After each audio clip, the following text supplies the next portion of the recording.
Viewers, China has a problem with India. It's an insecure country that expects total fealty from its neighbors. It has never accepted India's rise. It has always grudged our ability to project beyond our borders. It has expected fealty of the kind that Pakistan displays towards Beijing. The Chinese virtually own large swaths of Pakistan. And it expects India to behave like Pakistan. But India isn't Pakistan, and neither is it the India of 1962. India today won't roll over. It will not melt away, and neither can we be rolled over. We are far too big, far too economically stable, far too politically vibrant, and far too powerful to present the other cheek, to become a vassal or become a camp follower, a clan state. China realized this in Tawang over the weekend. 24 hours after we broke the news of a clash in Tawang, Times Now is in a reasonable position now to chronicle the courage of our forces that thwarted China's latest attempt to change the status quo at the LAC. Remember, it's a claims line, it's not a border. A lot of the opposition will constantly tell you it's a border, but it's still a claims line. India has far-reaching claims into what today is defined as Chinese territory. And the Chinese have claims, far-reaching ones sometimes, into what is commonly accepted as Indian territory. Viewers, today in Parliament, the Defence Minister confirmed that our forces didn't cede an inch of land to China, at least that land that China was trying to occupy. Yes, viewers, India thwarted China's expansionist bids on both December 9 and, viewers, 24 hours later. Top army sources at the border have told Times Now how the Chinese were not just bashed black and blue, but were chased out of that area that they wanted to covet. And some of them were even dragged by the collar virtually by Indian braves to our side of the claims line. Defeated and pushed back, we reveal to you how a desperate Chinese army even attempted to fire in the air while they retreated. These are details that China will never admit to. Perhaps even the Indian government won't make public, for obvious reasons, viewers. But here's what we know. We know, and let me draw your attention to the graphic that has come up on your screen. We know that India had been tracking PLA troops and vehicle build-up in December for a while. They were seeing this happen. India was forewarned and had reinforcements at the LAC in adequate numbers. Even though, viewers, the mercury has fallen in these regions to the point where serving here is almost courting death. But, viewers, we were still there in adequate numbers. We know that the Chinese PLA failed to get past the Indian deployment. They were so surprised. In fact, 300 of them showed up. Now, you just think about it. If you're on a patrol, do you patrol with 300? No, you don't. You actually try to alter a situation on the ground with 300. You're doing something very different. Nonetheless, the 300 plus Chinese pelted stones, but they didn't deter Indian forces, and we retaliated and we thrashed a number of Chinese soldiers. We even, for a period of time, detained some of the alleged transgressors who at least tried to transgress. Indian soldiers heard several rounds of firing. At least 2 separate skirmishes happened on the 9th of December in Tawang, viewers. Different battalions of our forces were involved, regiments rather. This is what the Raksha Mantri said, the Defence Minister said, on the floor of the House, ruling out any fatalities on our side or serious injuries. Listen to this. China के इस प्रयास का हमारी सेना ने दृढ़ता के साथ सामना किया है अध्यक्ष महोदय, और इस फेस ऑफ में हाथापाई भी हुई है।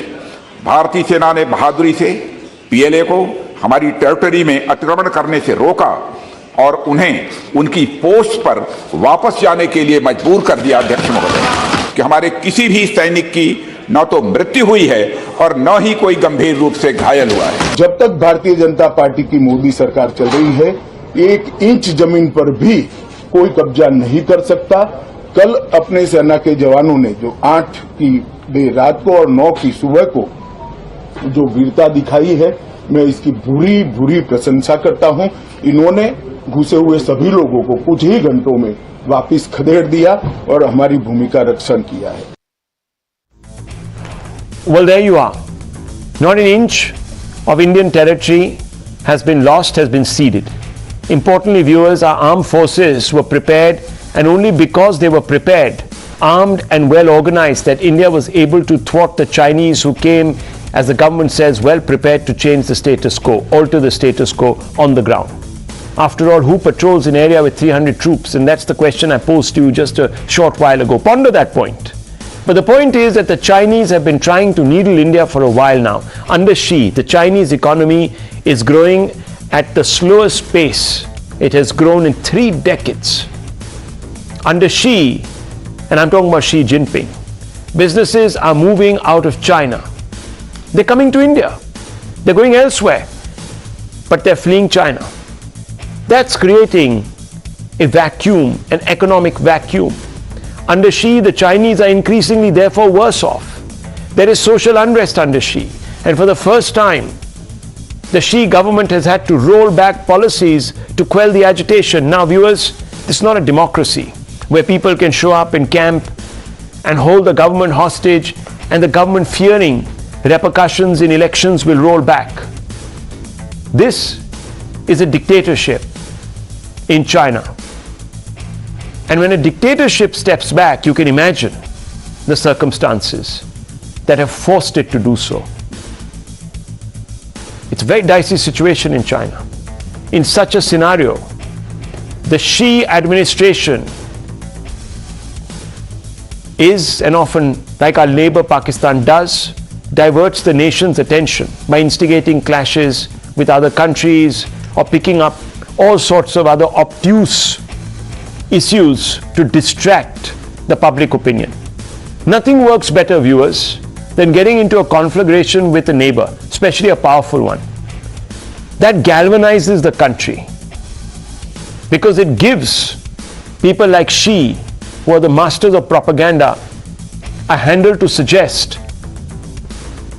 that there is vulnerability, that we must all come together. And I'm the only person who can defend the borders. This has been done in a time-tested manner in Pakistan by dictators there who try to legitimize their hold, viewers, or even weak prime ministers and presidents in Pakistan.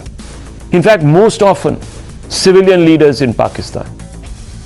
In fact, today, a Chinese government publication has quoted a top-ranking army commander saying that India, not China, was the aggressor, and its troops crossed over. This is precisely what I'm trying to tell you, viewers. What does this tell you? If this statement was indeed true, and our sources do tell us that the Indians, after they were harried, did not care much for diplomatic niceties. And since we have no reason to doubt that India has punched back, this statement tells you that Naya India is no longer prepared to sit back. It is actively looking to press its own claims. It is prepared to pay China back in its own coin. This marks a massive change and is the proverbial Lal Aankh doctrine that Modi had talked about. But viewers, the opposition has raised several questions, accusing the center of being dishonest about PLA transgressions. A large number of opposition leaders have come out and said our forces are capable but lack political will. They have come out and said several things. The Chinese entered India, but NDA tried to hide it. The Chinese never entered India, viewers, and the NDA hadn't hidden it. The NDA has staked its reputation. It has stood up in Parliament and it has gone out and said that there was an attempt to change the status quo at the LAC and there was an attempt to transgress, which was beaten back. That's what the Raksha Mantri has said. So we can't twist the facts just because it doesn't suit our narrative. We have to accept the facts, because if you don't accept the facts, viewers, you are questioning the integrity of our forces who report back to the government and give them an exact situation analysis on the ground. Now the opposition has every right to question the government over why it hasn't been able to, for example, deter China from its misplaced adventurism. That's a very legitimate question. Why does China feel so emboldened to constantly attack us, harry us, provoke us?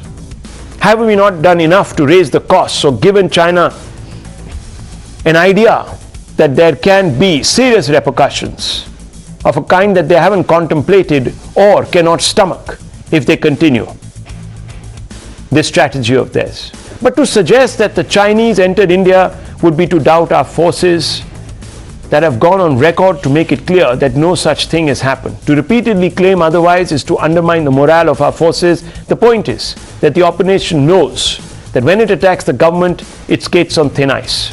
For the attacks on government to stick, the opposition has to prove that the NDA has made blunders of the nature the opposition made when it was in power. And here's what I'm talking about. Let's go over some of these blunders. 1950, PM Nehru gifted the UNSC seat to China.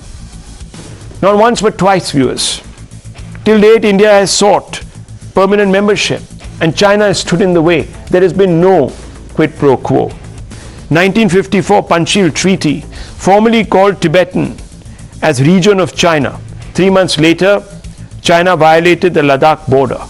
Viewers, we gave them a big concession. We shouldn't have. 1962, PM Nehru believed in Hindi Chini Bhai Bhai. What happens? 20% disputed land is wrested from India. Aksai Chin goes. 1993, left out word existing LAC from the border pact. Set wrong precedent for 1996 pact with China. China till date redefines the perception of the LAC. In 1996, the Congress JDS signed a pact not to carry arms near the LAC. 20 of our braves clubbed to death by China and were held back by this treaty. We are disciplined, viewers, the Chinese are not. Anyhow, we can go over a large number of these points, but let me open this up. Let me ask some basic questions. And I want to begin with General Bakshi also. There's General S.L. Narasimhan, member of the National Security Advisory Board. There's Ajay Shukla, there's Tehseen Poonawala, there's Shehzad Poonawala, the national spokesperson of the Bharatiya Janata Party. Let me first begin with you actually, Shehzad Poonawala. There are certain questions that are being asked. The opposition is accusing the government of deceit, of not being absolutely honest. You've seen some of the reactions. I have. How do you answer to this charge that you have not been honest, that 3 or 4 days passed and you tried to sweep it all under the carpet? Rahul, first of all, this is a very sensitive issue, and today there should not be two sides of this debate. There should be just one side, and that side should be standing with the armed forces, saluting their valor and trying to increase their manobal. But unfortunately, we see that the armed forces have to contend with the CCP from China and the CCP from India too, the Chinese Congress Party. But before I get to that, before you made this claim, you remember the Congress Party once peddled a fake narrative that there was a village inside Arunachal which the Chinese had taken over recently. Well, that narrative was so fake that it was from 1959 onwards it was with the Chinese. It had not gone recently, and that was a tweet put out by Rahul Gandhi and the Congress Party officially. This is the kind of propaganda they spread. You remember how they doubted the bravery in Galwan? 45 Chinese soldiers were killed. It was said by a Russian agency. It was said by an Australian agency. It was confirmed by everybody. The surgical strike took place. We had seen the kind of damage we had done. The Balakota strike took place. The damage that was done. It was announced by the armed forces, but it was questioned by whom? By the Congress party. So I'm very circumspect to politicize this by bringing the Congress party and giving them any kind of credibility. But let me tell you what has happened and what has transformed from 2014 onwards. You remember, Rahul, once upon a time, Defence Minister got up in the Parliament and said the best strategy was to not build any infrastructure along the LAC. Let me just tell you in the next 10 seconds what we have done over the last few years. We have created habitats of more than 22,000 for 22,000 troops along the concerned area. Also, this is being created along Arunachal and Sikkim. Storage facilities for 450 tanks, howitzers, heavy excavators have been moved out there. 9 tunnels, which includes the Sela tunnel, has been created. 11 more tunnels are being planned along the entire LAC. Road projects including the Western Ladakh and the Zanskar Valley, the alternative routes have been created. The DSDBO road, class 70 specification road, is now being created. This is once upon a time you had a situation where not creating infrastructure was the best strategy. Today you have the Rafales also being put along the LAC, and we know who opposed the Rafale planes. Today our soldiers give a befitting response, whether it is the surgical strike, whether it is at Galwan, or whether it is the incident of December 9th. But why is it that some people constantly try to undermine our forces? These are the people who between 2004 to 14 were the ones who signed the MOU, who took Chinese funds into the RGF account, who allowed our economic interest to be hampered to the extent that 2000% there was an increase in the trade deficit. They are the ones who allowed Demchok, Doomcheli, Diapangnak, Chapji Ghati to go away. Sham Saran has written in his book how 600 incursions took place. Every year there was 200 to 250 incursions. In the 1950s, I don't even want to go into the fact that 180 kilometers of road was built in Aksai Chin, the same Aksai Chin which Nehruji gave away because it was barren land. So, you know, nothing grows on the barren land, not in a blade of grass, and therefore it was willing to give away 38,000 square kilometers. When these people politicize the armed forces and they doubt the bravery of our forces, then the question needs to be answered. But today I want to ask the Congress party or their spokespersons only one thing. Look at the difference. This is the Times of India report, and it's a report of 16th November, not very far off. India is going full steam ahead to reduce border infrastructure asymmetry with China. You remember after the Galwan clash, we held our guns and we constructed the bridge over the Galwan river. Today you have a government which is not majboor, it is majboot, and therefore whether it is the fortifications at the LAC, building the infrastructure, equipping our Jawans with the most modern equipment and giving a befitting response where it's required, that's the transformation that is taking place from a majboor sarkar to a majboot sarkar. Okay, General Bakshi, let me bring you in on this. What does the action as detailed by the Raksha Mantri in Parliament today tell you about our preparedness, current levels of preparedness at our border? If you heard the BJP spokesperson, he says we have transformed the nature of the infrastructure we have at the border to reduce, and he cites the Times of India piece, to reduce the iniquity that existed there. Would you be generally satisfied with what Shehzad Poonawalla says?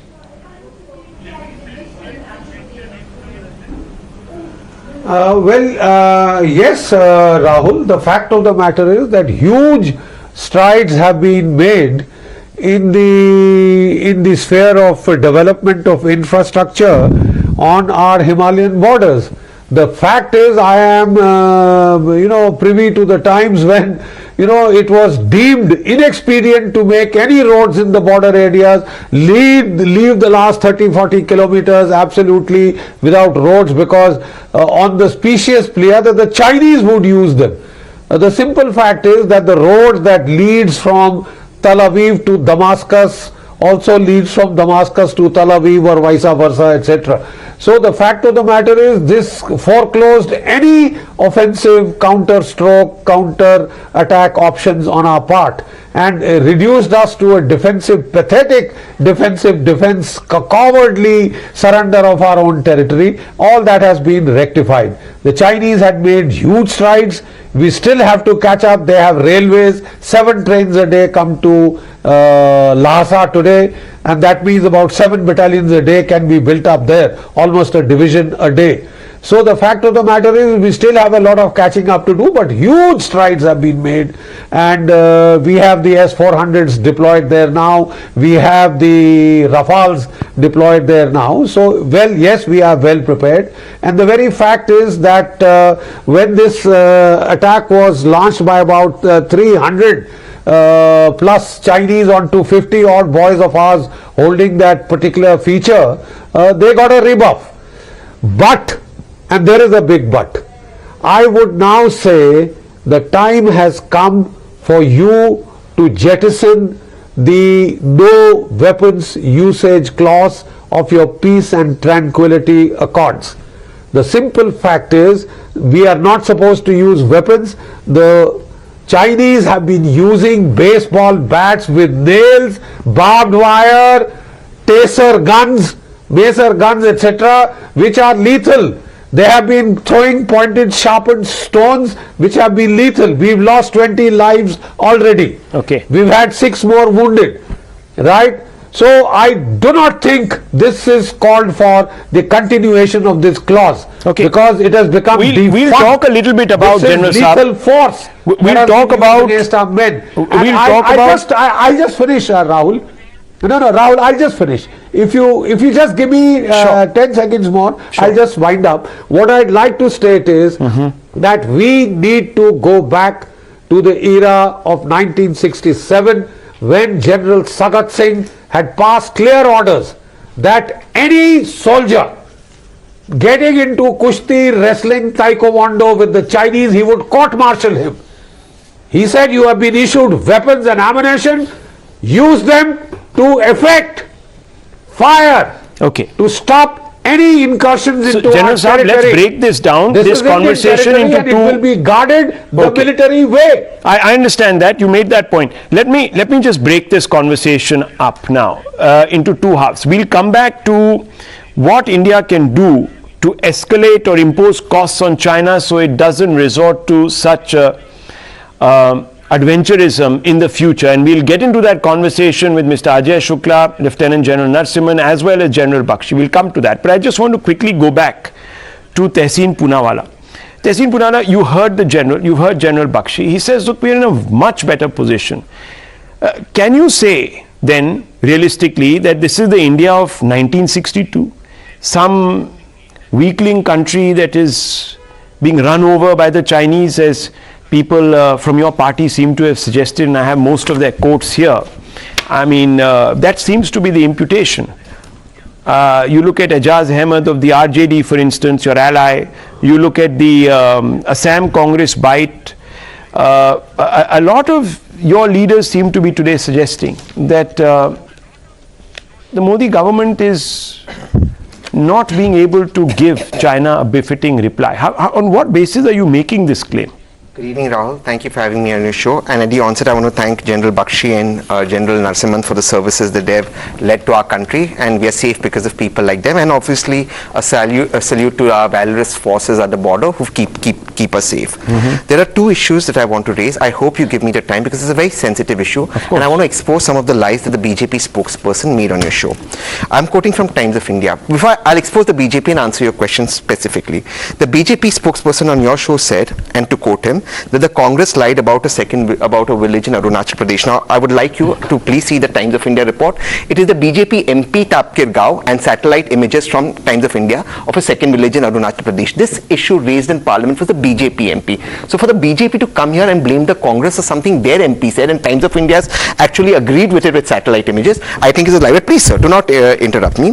He also said that the highest trade deficit had happened during the UPA time. Just 2 days ago, the Ministry of Commerce has given the highest trade deficit with China is right now 73.71 billion. I'd be glad to forward you the Commerce Minister's reply. Having set that aside, I agree with what the BJP spokesperson said on your show. We all must be one. We all are one. These are our forces. In 67-68, like General Bakshi rightly said, India defeated China at Nathula and Chola. Indira Gandhi ji was Prime Minister. At Tawang, a place where China has always eyed it because it doesn't want the next Dalai Lama ever to come from Tawang because of the historical connection to the 6th Dalai Lama. In 1980, under Indira Gandhi and then under Rajiv Gandhi, we had Operation Falcon, Operation Checkerboard, and you know, Rahul, that the Chinese soldiers had to withdraw from the positions. Rajiv Gandhi declared Arunachal Pradesh a state and had to withdraw. So India's always, after 62, held its own against China. China's had to withdraw not once but twice, suffered a bloody nose, and no government, whether it is Congress or BJP, UP or NDA, after 62 has given an inch of land to China. What is the issue that the opposition is raising? May I please come to that, and I will end here. The issue that the opposition is raising, very humbly, if the BJP spokesperson can answer. This clash happened on the 9th. What was the Prime Minister then celebrating between the 9th and the 12th? Why was he in a celebratory mood when this clash happened? Number one. Number two, Parliament was in session. The Honorable Prime Minister and the Most Honorable Defence Minister should have briefed Parliament. Ultimately, unlike China, a totalitarian state, we are a democracy. Lastly, if the Honorable Prime Minister in his wisdom thought, and I give that to him, that this was not the time to make it public in Parliament, could not the Honorable Defence Minister and the NSA call up the opposition leaders and tell them secretly over the phone what has happened? Ultimately, Rahul, as I end, you will remember when the border issue with Bangladesh was happening, we were swapping land, and Manmohan Singh ji was Prime Minister. Rajnath Singh ji one day called up Manmohan Singh ji and said, I want a briefing. The IB chief was immediately sent to Rajnath Singh ji's house. Why couldn't these precedents have been set? One last line. Today, when the Honorable Defence Minister is speaking, I don't expect the Honorable Prime Minister to speak, but couldn't the Prime Minister just be seated next to him to give a message of solidarity? Ultimately, even our Prime Minister, who we all respect, is answerable to Parliament. That's all we are raising. Okay, well, there have been 1,025 Chinese transgressions reported from 2016 to 2018. This is government data. Now, 1,300 during NDA time, 600 during UPA time. So let me just finish. During each of these transgressions, India didn't go into a stage of mourning. No one went and said that, oh, we must not do this, we must not do that, let's just quickly sit down and let's give lengthy explanations. The point is... May I answer that? May I just answer that? Just 10 seconds, let me answer that. Just answer You're not letting me finish. No, please, sir. I know what you're going to say. You know what I'm going to say. If you knew what I was going to say... But you do allow me to answer that. Of course I will, but 10 let me just seconds. finish. Let me just finish. Sure. All I'm trying to get at is, are we overly trivializing this issue by making it part of the normal calculus of politics? Number one, and that's a question I'll ask of Ajay Shukla also. I'll ask of the member of the NSAB, Lieutenant General Narasimhan also. So let me just very quickly reply to that in 10 seconds. Just give me a second. I haven't finished. Okay. Please, I haven't finished. Please. All I'm saying is that the Chinese are committed to trying to destabilize us at our borders. There is no border, first of all. Yes. There is a LAC. It is a contested claim line. And there are many times when Indian forces have also gone across. It's not, and I heard that from one of our top former army chiefs who was speaking on a show right before this, saying that this is pretty much part and parcel of what has been happening over the LAC for a long period of time. So, very quickly, I'll answer. How is this so different from what happens the 1,000 and odd times in just the last few years? Extremely different, sir. Okay. Two answers for your first question. 1,200 odd times during NDA times and 600 odd times during UPA times. I'm not comparing anything who's better. Please don't get me wrong.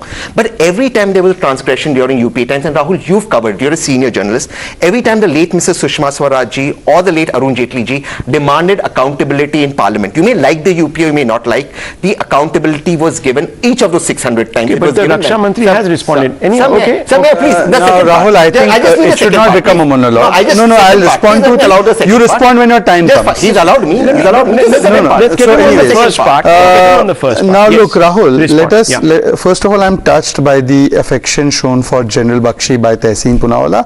His senior spokespersons label them as Sadak Ka Gunda. His senior spokespersons label them as Khoon Ki Dalali and Farzical Strike. So I'm very glad that at least Tehseen has realized that he has come here to defend those bunch of anti-nationals who call the army chief and a patriot Sadak Ka Gunda. I'm glad Tehseen has not walked that path. Tehseen should also start reading a little bit more, because his senior spokespersons, when they tweeted about this lost village in Arunachal Pradesh, that same article of a ragtag organization that I don't even consider to be a media organization, but nonetheless they had quoted it, had in its own report in the first paragraph said that in 1959 onwards this had been basically under the Chinese control, but they did not read the full article also. But that's how Tehseen Poonawalla and his ecosystem behaves, because Tehseen Poonawalla has obviously not read the fact that today the trade deficit is not $73 billion, it's $55 billion. They left it at $36 billion, and from $1 to $36 billion is 2,000%, and from $36 billion to $55 billion is a 42%. So that is the difference. But Tehseen Poonawalla will not tell you the fact. He will also not tell you that he's saying that we should trust the opposition leaders. Rahul, would you trust a leader who has a MOU and money and consideration has been paid on behalf of that MOU to that party? Would you trust them? Can you trust such a person? Well, I asked Tehseen, why don't you disclose the contents of that MOU? Okay, this MOU... When the Doklam crisis happened, they were sitting and chatting with the Chinese ambassador, and it was Times Now and other organizations that put it out. Then they came out and said, yes, indeed, we were having this conversation. Let's not go down this MOU. One minute. 1 second, please. Let's not go down this MOU rabbit hole, because you see, there have been meetings between RSS delegations and the CCP in 2009. We know this. Of course there have been meetings. Now people can ask you what was happening in those meetings. It is in public domain. Why did Nitin Gadkari visit China? But in 1 second. I'll answer 1 that. second. Yes. Let's not lose ourselves. I don't even want to go down. I find this very trivial. I'm sorry. I'm saying that I find this business of it is very trivial. Anyhow, it is very trivial. I mean, why did Rahul, why did the BJP send delegation of MPs in 2014? That's what I'm saying. Let's just I did not open my to get back to on more substantive issues. The reason I did not bring this up, I brought it up in a response to Tehseen Poonawalla saying that when a real life situation is happening, that time he wants the entire army infrastructure to call up Rahul Gandhi. I agree. And tell Rahul Gandhi, sir, are you in Bharat Jodo? Yes. Sir, please understand this is happening. What do we do, sir? I agree. You think the army paraphernalia should be I just want to make one thing very clear. No, 1 second. Please, gentlemen, again, I wanted to state the law. So please, I will never condone the so-called visit of Rahul Gandhi to the Chinese ambassador at a time when situation was extremely sensitively placed with regards to Doklam. That perhaps was a political misstep. Optically, it sent out the wrong signals. But let's just park all those issues aside for a few moments. I want to bring in Ajay Shukla. Mr. Shukla, look, let's get back to the issues, the most substantive ones. When the opposition says, for example, Laal Aankh Dikha Do. Now, what does it mean exactly? What does it want India to do? Is it being realistic or rhetorically trivializing the nature of the equation we have with China? We know there is an inequity in that equation, both if you talk about the number of nuclear devices, so and so forth, as well as conventional capability, there is a mismatch. Let's not run away from that. We might be trying to make our way in trying to, come to some sort of a parity, but there is a mismatch. So when it says PM didn't show Laal Aankh to, Xi when he met Xi in the sidelines of the conference, the G20 conference, what exactly did the opposition want? The Prime Minister to slap Xi, catch him by the collar? I'm not understanding this, because for me, the use of this term, metaphoric or otherwise, I don't think it's metaphoric, because they go on about it. What exactly do they think either the Indian Army should have done in the current situation, or the Prime Minister should have done when he came across Mr. Xi? Tripped him?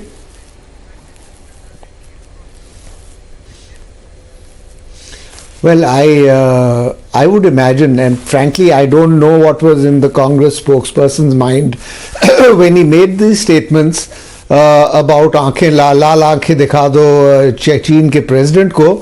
But I presume, and this is I could be entirely wrong here, that what he meant was that don't shake hands with President Xi Jinping, maintain an aloof body sort of posture with the Chinese president. I'm assuming over here. I frankly don't know, but certainly what I will voice an opinion on, and what I think you will agree with me, is that after the events of 2020 and 2021 on the eastern Ladakh border, there certainly should not have been an element of friendliness by the Indian Prime Minister to the Chinese leader. Would anyone sort of disagree with that? I just think that it was an opportunity for India to voice its sort of almost anger, disdain, disgust. And I'm sad to say that maybe they didn't take that opportunity. So this again, I'll just close with one statement that I assume that this is what the what the Congress Party spokesperson was saying. Well, I don't understand this, Mr. Shukla, because then Sonia should not have signed an MOU so publicly with Xi, because it's not as if India's relationship with China has had some golden period. Even at that time, there was transgressions. So, I mean, as I was saying, are we going to go back into trivializing this? Are we going to say that what Xi did when he petulantly tried to tick off Trudeau was very statesmanlike? Would you like our Prime Minister to behave like a pit bull in international gatherings? Go and bite people, collar them. Don't you think it sort of shows that there is a certain truculence and a sort of idiotic way of conducting diplomacy? I would What would you do? I would answer you with one question. I tell you what I'd do. I would answer one question. I would answer your question first, and that is to say that if you're signing an MOU with a country, or you're signing a peace treaty with a country, or a border conduct confidence building measures, you are not laying yourself open to that person. You are in fact recreating conditions where deaths don't take place, clashes don't take place, and that I think is legitimate to do with a country. No, I can understand if a Prime Minister of a country was signing a document with the President of another country, but when a person who is the chairman of the NSAB, who is the head of a political party, is sitting and signing an MOU, who is she? What capacity is she signing this MOU? With a sovereign head.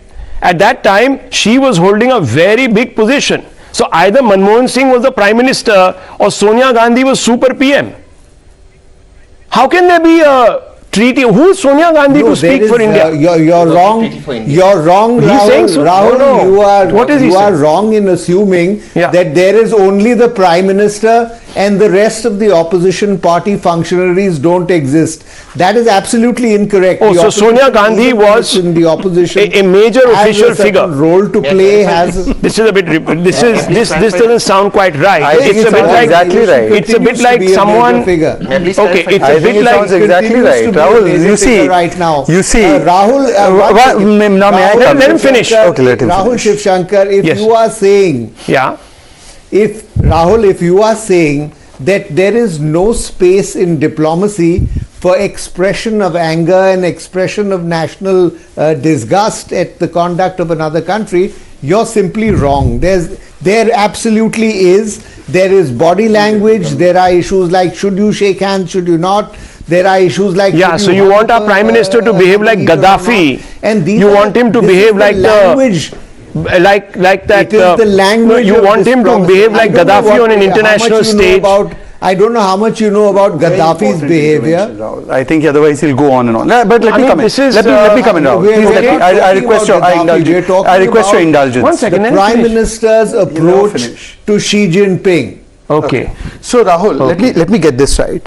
The Prime Minister's biggest sin is that his body language was diplomatic at the Bali event, but here you have an extra constitutional treaty being signed. One second, now please don't interrupt. Extra constitutional treaty being signed, the contents of which they will not disclose, come what may, even if somebody approaches the court. And at the time, 600 incursions took place, not according to me, according to Shamsaran. According to Shamsaran, 640 square kilometers was occupied. Dem Chowk, Doomcheri, Tiapangna, Chapjigati, all were taken over. At that point of time, A.K. Antony very diplomatically stands up in parliament and says, we won't build any infrastructure. And this great MOU, this great document signed between Sonia Gandhi, Rahul Gandhi and Xi Jinping, out of any expression of anger, disgust whatsoever, is not torn apart and thrown aside. But Prime Minister Modi's fault is that at Bali he was diplomatic. Okay, you General see the double Bakshi, standards here? General Bakshi, and one second, General Narasimhan, let me bring you in. General Narasimhan, now we are being told that the Prime Minister should have said, Mr. Xi, I don't want to shake your hand. Please be banished from my sight. Do you think that would have behoved the stature of a country like India? I just want to ask you. That's a complete. No, but that's what you said, sir. Misrepresentation of what I said and a complete trivialization of what I said. We never talked about banishing anyone from a country. You said just we don't. Never talked about. Okay. You know. So what would have happened in the next few in the next few months? In about 9 or 10 months, India is going to host the G20 summit here. So should we not give permission to Xi to come to India? What should we not do? Ajay Shukla, to take your logic forward, if you can't shake hands with the man, you shouldn't even. You should. I'll tell you what we should do. You should not do. Right. You should not be subservient towards him in body language. You should not shake hands with him when he's got. Should you have an MOU his with him? troops still in some places. Should you have an MOU with him? You need to express. Should you have an MOU with him? You need to. Should you have an MOU with photograph out? Let me bring out that photograph where the MOU was signed. Nizam bhai, can we bring out that photograph, please, of the MOU? You should have an MOU the video, with in him. fact. Maybe you should not serve Also Xi bring dinner out when he the comes to India. photograph That's then what of I think senior Ajay military Shukla is saying. A commanders strong talking. befitting response would be to not give dinner to Xi at the hotel room. I think that would be a strong message. But to have an MOU with him. Okay. Let's have an MOU with him. Okay, well that's How Rahul trivial, Gandhi how with the trivial. Chinese Sir, if you ambassador. go back and listen to the show, this show is repeated at night. You should go and watch yourself. Reality every day. Okay, 1 second. Viewers, just look at the pictures on I your screen. don't think you need to be so trivial. I think we should start reading articles to understand the definition of trivial. Okay, 1 second. Let's not make this person gentleman, please. I'm not. One I'm second. just giving it to him in the same point. Maybe you should. Yeah. Okay, 1 Maybe second. you really should. Okay, 1 second. I have Gentlemen, better- Okay, gentlemen, please. Gentlemen, look at the pictures on your screen. This is Rahul Gandhi at the height of the Doklam crisis, meeting the Chinese. Now, what is he doing there? He's not pulling at the tie of the Chinese to strangle him. He's shaking his hand. He's smiling. Very happy. There is Rahul Gandhi signing, and look who's standing and looking over the shoulder. That is Xi Jinping. There is also Mr. Anand Sharma, I think, to the right of Sonia Gandhi. Yeah. And they're both looking there, and this is not a governmental agreement. This is CCP and Congress. So, I mean, let's apply the same yardsticks for once before we accuse each other of trivializing this, that. If that moment was being trivialized by a leadership of one party, then, well, you can apply that equitably to Mr. Modi. But he represents the Union of India when he's out there. General Bakshi, am I wrong or am I right? Exactly. What should the Prime Minister Union do? of India was he's in upset a and angry. multilateral forum. It's not as if he's having a conversation with Xi. The man is approaching him, he's approaching him. They shake hands. That's exactly. They say hello why to each other, and that's it. That makes his job a lot easier. He should have gone and shaken some other hands rather than those of Xi Jinping. But he did. He shook everyone's hand. In fact, he hugged other people. Should I show you the pictures? General Bakshi, what exactly is Ajay Shukla trying to say? I'm lost here. Rahul, part of actually generals are the patently wrong people to ask for the subtleties of diplomatic body language.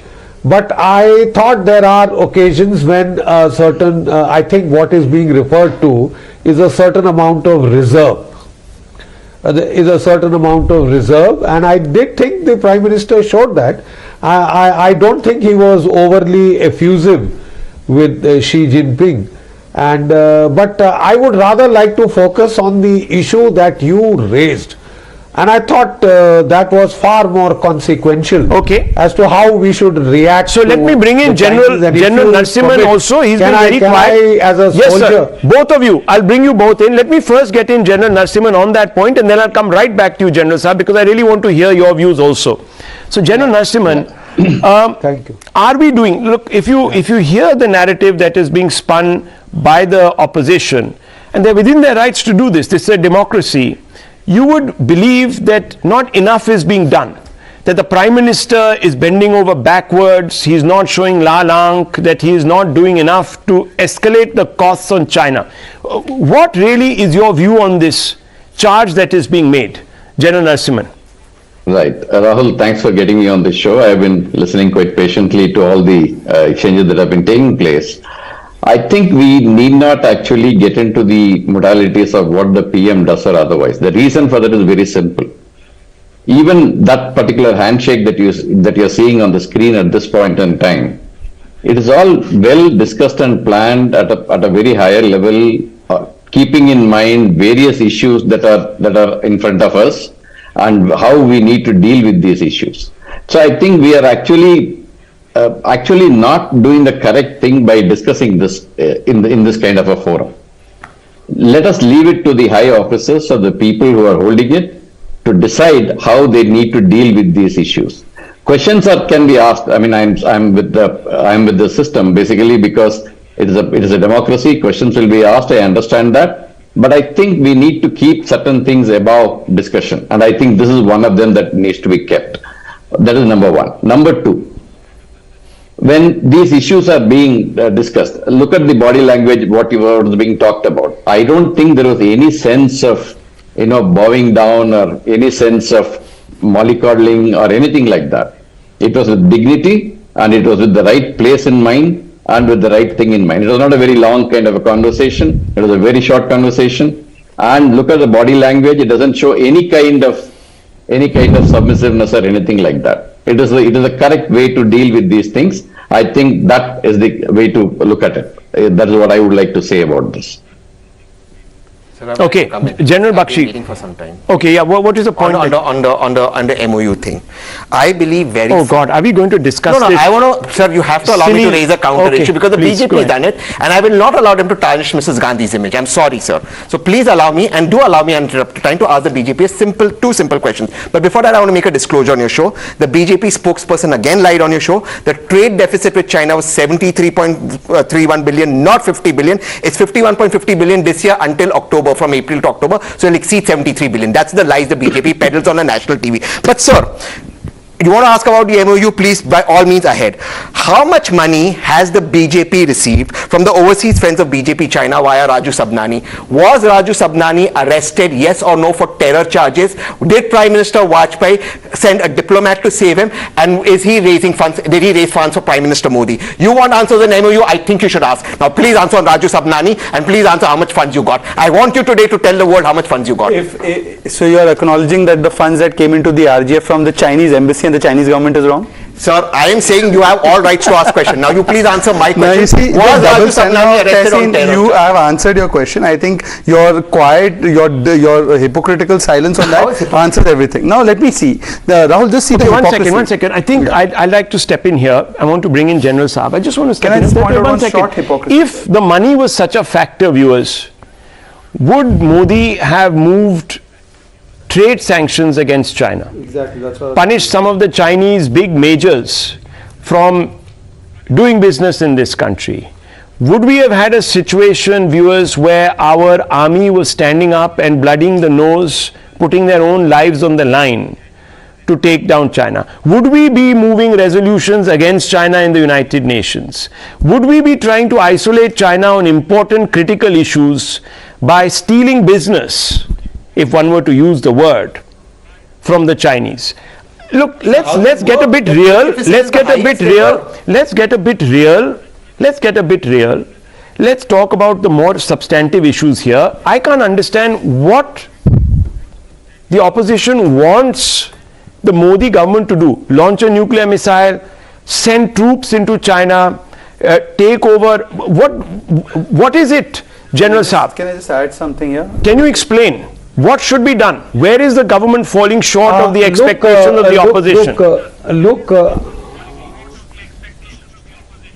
Rahul, I would like to, I'd like to put my 10 pennies worth here.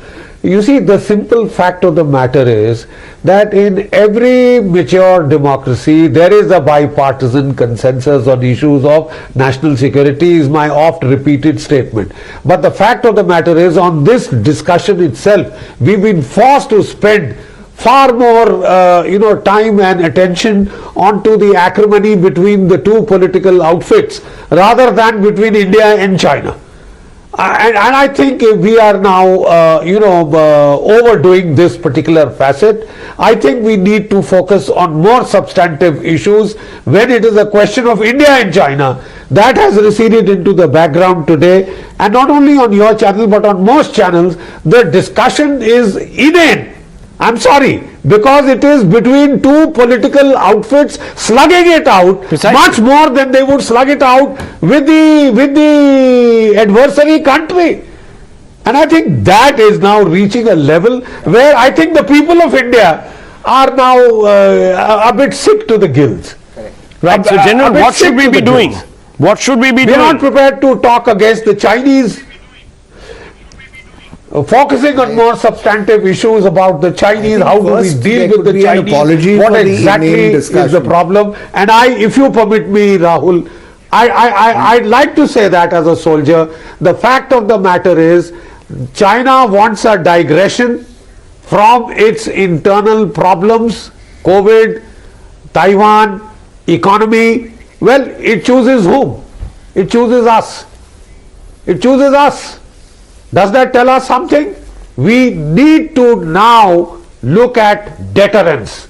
We need to now look at trying to raise costs and consequences for China's churlish behavior.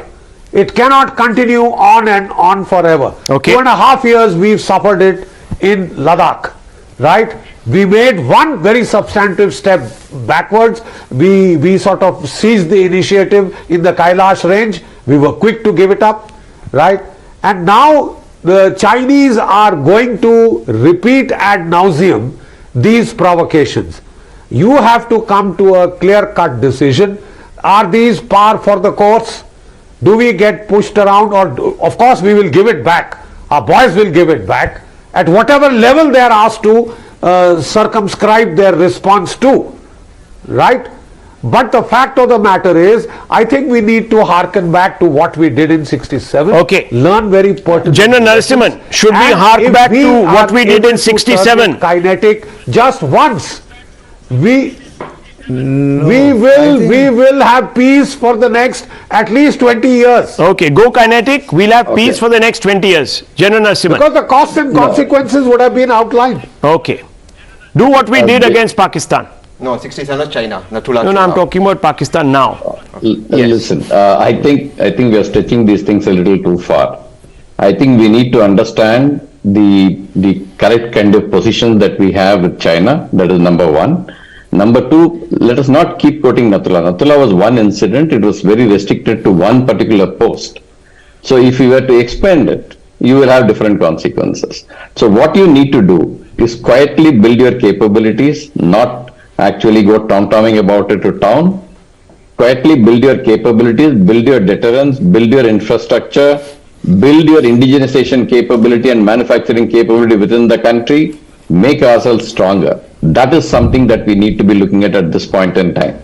And if we can do that, I'm a firm believer that is being done at this point in time, and I think that is the way to go. We need to quietly build our capabilities, and there's no harm in borrowing that strategy of Tang Xiaoping. Hide your capabilities and bide your time is something that we need to follow for some time to come, till the time we build our capabilities and deter China to the fullest extent. Okay, General Bakshi, respond please to to General Narasimhan. I have the greatest of regards for General Narasimhan's acumen and experience. All that I would like to point out is Nathula was not an isolated incident. There was also Chola, there was also incidents at Yatla, right? I was there immediately in the aftermath of most of these incidents. We had a series of these border skirmishes where we were confined to using our fists, our boots and butts, and have wrestling and taekwondo matches. When General Sagat Singh took charge in Nathula, in East Sikkim in 17 Div, his first orders were, I will court-martial any Jawan, any soldier who engages in these kind of shenanigans with the Chinese. You have been issued weapons, you have been issued ammunition, fire for effect. If it is to safeguard the sovereignty of your country, the territorial integrity of your country, fire for effect. And there was fire opened at Chola. An MVC was given to the commanding officer there, who happened to be from my regiment, Narasimhan. That was Mahel Singh, Colonel Mahel Singh. And there were a couple of VRCs that were given in Chola. I'm not talking of Nathula. Okay. And Nathula, of course, we had a major clash. General Narasimhan responding to you. The estimate that time was 750 General Saab, casualties. General Saab, listen to General Narasimhan. Yes. 50 just one casualties second. killed and wounded. Yeah. Okay. One second. Let him speak, please. To have, I have full respect for General Bakshi. I commanded the 63 Brigade. I am aware of what happened in Nathula, what happened in Chola. I also commanded the 17th Division. So I am aware exactly as to what happened. But again, please understand, today is not the India of 62, 67. Today is not the China of 67. We are in different time zones. We are in different capability zones. We have to keep a lot of things in mind. So that is the point I was trying to say. It is not that Nathula, Chola, Yakla are all in the same sector. It is in the same battalion sector at that time, now in the same brigade sector. I mean, I am aware of all that. Okay. The fact of the matter is we need to hide our capabilities and bide our time. Contemporary discussion. Now look, I'm glad that at that time the opposition did not say Nathula mein body bags dikhao. That is the fundamental difference, and let me tell you what we've been doing. We've imposed a strategic cost, whether it's creating the LAC infrastructure, which AK Antony, the defense minister, says was not required. We imposed an economic cost. They were out of 5G, the apps were banned. We pushed them outside the phone market. We've taken action on Chinese companies. We've pushed them out of the highway projects. We've then taken diplomatic action. We've isolated them using the Quad. We've isolated them using other international mechanisms, and these are the costs that we've imposed on them, and we are imposing a military cost, whether it's at Galwan or whether it is now. So this is the fundamental transformation. You once had a government which said, Sonia ji, can we act on Pakistan? They've done 2611. Sonia ji said no, and therefore we gave them MFN status. And today you have an armed forces that does a surgical strike, a Balakot, and that's the difference. The conversation around India's response and the suitability of it will continue. Let me tell you. I'm going to stop here. News are coming up. Stay tuned.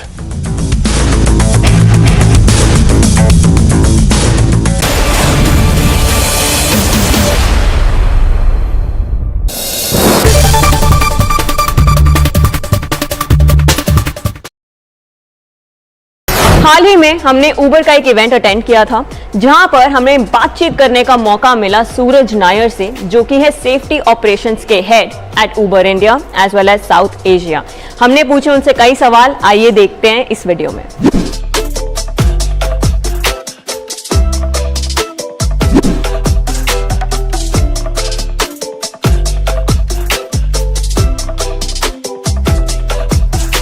I think I really can't comment on public transportation in general, but what I would definitely want to say is that we as a platform are trying to be as safe for women riders as possible. In fact, very recently we hit the milestone of training more than 100,000 drivers on the platform for gender sensitization. In fact, as the number stands right now, we have trained more than 130,000 drivers on the platform, especially on gender sensitization.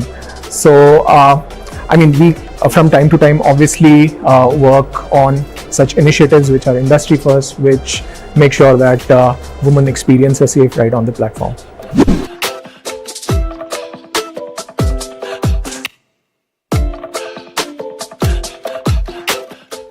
I think we definitely want to encourage more and more women drivers on the platform. In fact, in the US, we recently launched a product called Women Rider Preferred, wherein our women drivers will get the option to be paired only with women riders. And that's something which we believe is going to be very empowering for our women drivers to feel safe on the platform, especially if they're taking, let's say, nighttime trips, etc. So that's something which we are evaluating for our market, and which we would definitely want to see if we can launch it here for India. And yeah, we are partnering with multiple organizations to get more and more women drivers on the platform, and something which we constantly endeavor towards.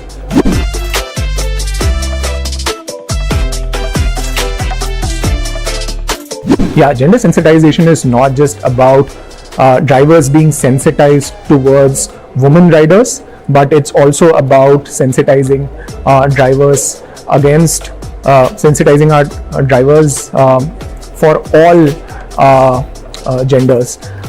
So that is something which we will definitely work towards and get done.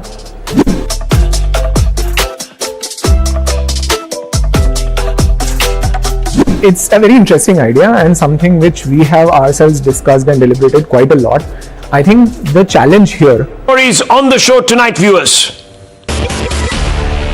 The first meeting of G20 Development Working Group was held in Mumbai under India's presidency. India's G20 Sherpa Amitabh Kant said India's vision for the meeting will be to share India's citizen-centric governance. An ISI agent named Deepak Kishore was apprehended from Surat by the crime branch. The ISI agent was in touch with two Pakistan-based handlers. The Kerala Assembly passes the crucial bill where the governor of the state can be removed from the post of the Chancellor. Meanwhile, Congress is suggesting that either a former Supreme Court or High Court judge be appointed for the post. Several Maratha groups called for a shutdown in Pune today and demanded the governor's resignation after his controversial remark on Chhatrapati Shivaji Maharaj.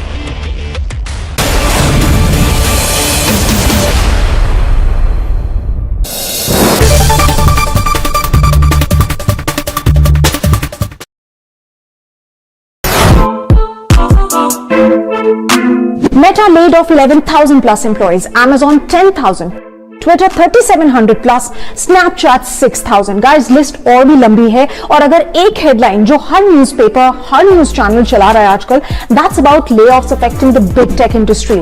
Big tech companies are in big trouble. एक time था जब ये industry future proof थी and job security के लिए काफी जानी जाती थी, बट रीस्ट्रक्चरिंग एंड सस्टेनेबिलिटी के नाम पे भर भर के जॉब कट्स हो रहे हैं. सो क्या टेक का ड्रीम रन ओवर हो चुका है? What lies ahead? Let's find out in this video and I'm Sumita Karir.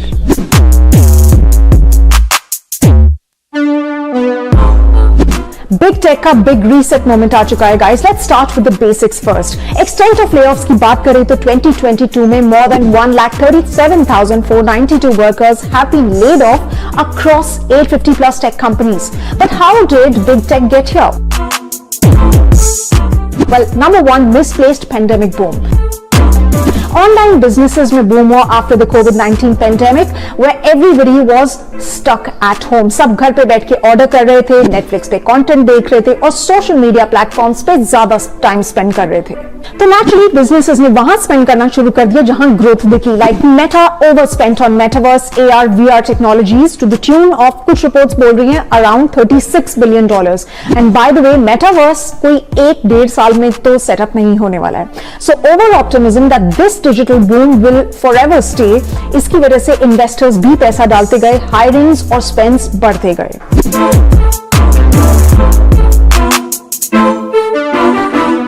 पर जैसे ही कोविड रिस्ट्रिक्शंस लिफ्ट हुए तब आया स्टोरी में ट्विस्ट. नाउ ये डिमांड जो है डिजिटल इंडस्ट्रीज के लिए, डिजिटल गुड्स एंड सर्विसेज के लिए, ये सस्टेन नहीं रही. बिकॉज ऑफिस जाना है तो कितना फेसबुक यूज करोगे, कितना नेटफ्लिक्स देखोगे. एंगेजमेंट इन सारे प्लेटफॉर्म से गिर गई एंड ग्रोथ सस्टेन नहीं हुई. Zoom for instance, the video conferencing company, उसके शेयर्स अभी 90% डाउन है. नंबर 2, दूसरा रीजन है global inflation and macro economic trends. Now जब ग्रोथ गिर रही तो उसके बाद आया इन्वेस्टर्स का प्रेशर टू फिक्स वैल्यूएशंस. ऊपर से रशिया यूक्रेन वॉर ने इन्फ्लेशन, इंटरेस्ट रेट सबको बढ़ा दिया, which is put pressure on the global economy. Dipping revenue. इसके बाद क्या हुआ? एडवर्टाइजर्स ने भी लेस स्पेंडिंग करना शुरू कर दिया और ओवरऑल रेवेन्यूज जो थे इन डिजिटल कंपनीज के वो गिरने शुरू हो गए. फेसबुक का revenue was down 52% in Q3 of this year. Google too reported the slowest growth in 10 years. So now these companies are tightening their belt and in their words becoming more streamlined and hence slashing jobs. In fact, many companies like Meta, amongst others, are now reducing real estate and enabling desk sharing. Snapchat is letting go of its offices in San Francisco. So tightening the belt to save costs and hence firing more people. और जो US में होता है उसका असर पूरे world में तो आता ही है, and that's why firings have also been seen in India. Job cuts यहाँ पे भी हो रहे हैं. But basic problem जो है overall इसकी ये है कि tech as an industry has matured. ये starting के extreme funding और growth के phase में नहीं है. अब issue है innovation का. So ये reconfiguration का time है, reset का time है, तो pressure obviously रहेगा sustained profitability के ऊपर.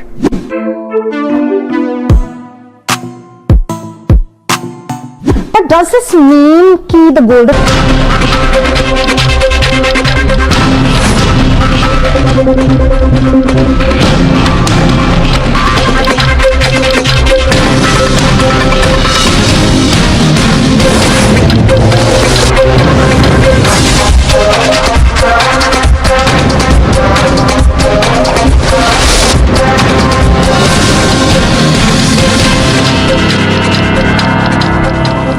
Good evening, ladies and gentlemen. Yet another sinister plot by the Chinese has been crushed in toto by our braves. The sinister pattern to change the status quo along the line of actual control ended up with Chinese troops getting a bloody nose by the defenders of our country, our braves at the border. Top army sources at the border have told Times Now how the Chinese were not just bashed black and blue but were chased out of what was Indian territory which they wanted to make their own. And some of them were even captured by Indian braves. Defeated and pushed back, the enemy scurried back for cover into their own side.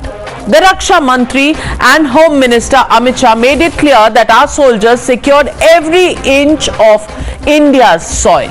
Listen in. China के इस प्रयास का हमारी सेना ने दृढ़ता के साथ सामना किया है अध्यक्ष महोदय, और इस फेस ऑफ में हाथापाई भी हुई है.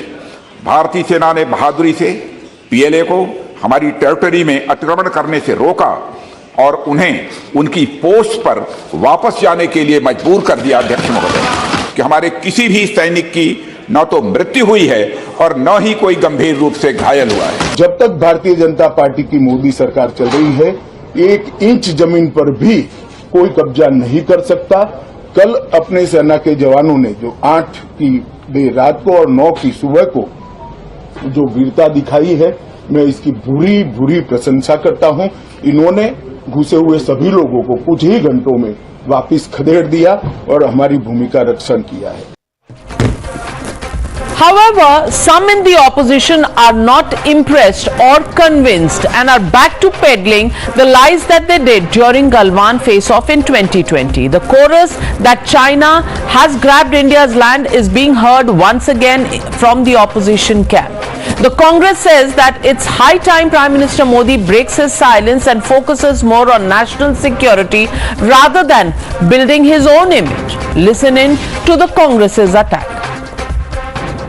No one is questioning the army's bravery. The armies have always been brave. They will be brave, but it is a lack of political leadership of the Modi government. As far as China is concerned, they are scared to name them. This shows that both the ministers are at opposite ends. This is a deliberate strategy to hide the fact that for the past 4 days, this government was concealing the truth from the people of India. चीन हर संभव प्रयास करेगी कि हमारे जमीन पे अतिक्रमण करते हुए, जमीन कब्जा करते हुए हमारे जो सीमा की जो सुरक्षा उसको खतरे में डालने के लिए. हम अपने पड़ोसियों के साथ अच्छे रिश्ते जो हैं बना नहीं पा रहे हैं. चीन के साथ भी कुछ मामला बन नहीं रहा है. हम अपने पड़ोसी बदला नहीं सकते हैं. उनके साथ बेहतर रिश्ते जरूर बना सकते हैं. I don't know what failure the government of India had. They have not some intelligence failure is there. They have not expected this. But the government of India should take responsibility for the fight. The centre rained fire on those claiming that the government tried to suppress the border clash.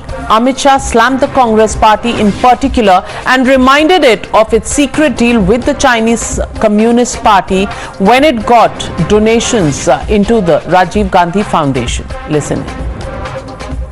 1 inch जमीन पर भी कोई कब्जा नहीं कर सकता।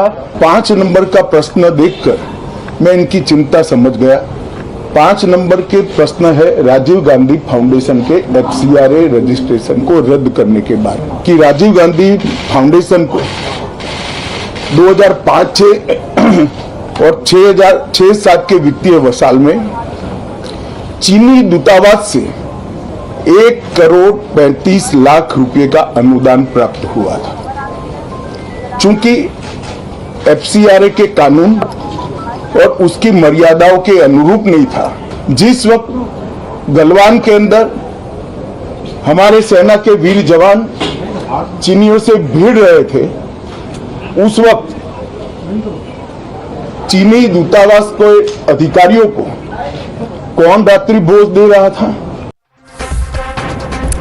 While the opposition has every right to ask questions, the question is, do they have the right to actually take away the confidence of our braves? And that brings me to the legitimate question on the Newshour tonight. Why insult Bharat and our braves? That's the question, and that's the debate. Hashtag India stands tall.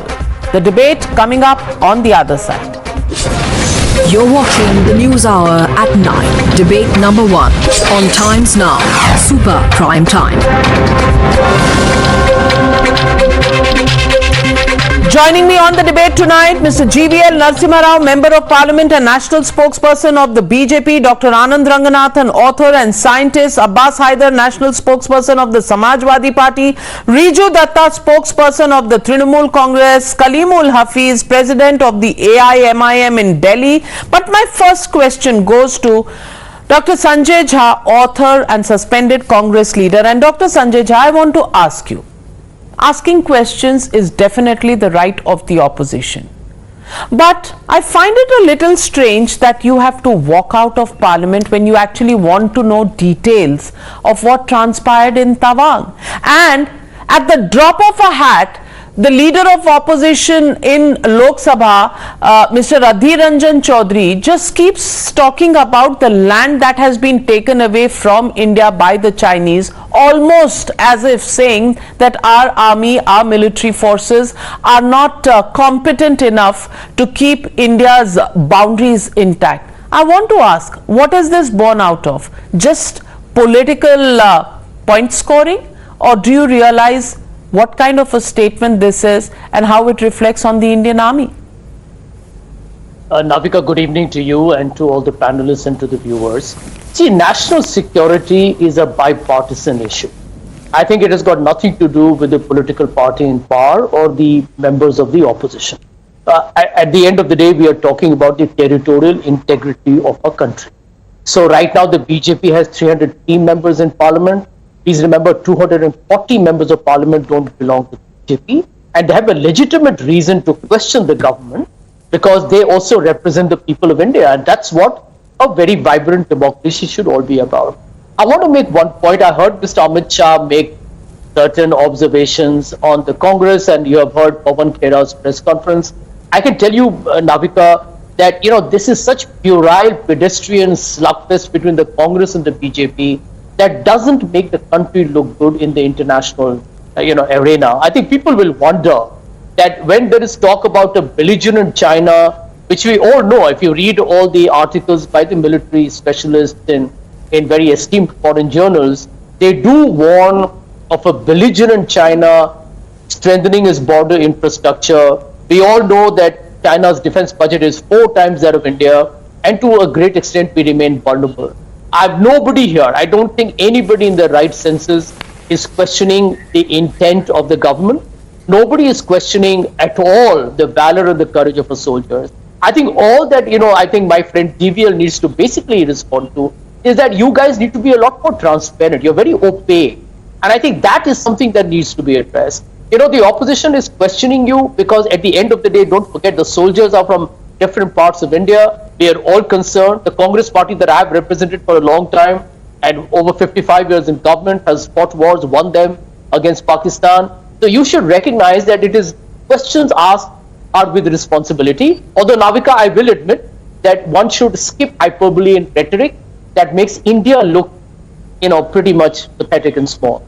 Well, no surprise then that you are suspended from the Congress party. But you're talking about transparency and the fact that the government is opaque. GVL Narasimha Rao, is the Congress very transparent? Have they responded to the questions on what kind of funds and what kind of MOUs they were getting from China? Have they responded to the question of what Mr. Rahul Gandhi was doing, dining or banqueting with the Chinese ambassador when Doklam was in full force?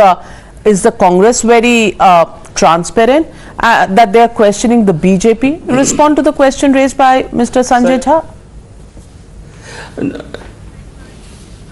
No, Sanjay, I think you, at least you don't have the compulsion of speaking for the Congress party, even when they indulge in the most irresponsible politics. Let's see, has the Congress been responsible? Like Navika, you mentioned in 2017, at the height of Doklam tussle, you have a very secret meeting with Chinese ambassador. And the Congress communications head at that time, Randeep Surjewala, came out and lied to the country that there was no such meeting. Then the embassy came out with a statement saying, yes, a meeting did take place. So you were exposed by the statement by the then embassy of China. Then in 2008, when Rahul Gandhi went on a so-called pilgrimage to Kailash Mansarovar, he had met with several Chinese leaders during his journey. In what capacity did he have discussions with him, and was he transparent about it? What did he discuss with them both in 2017 during Doklam crisis and 2018 during Kailash Mansarovar Yatra?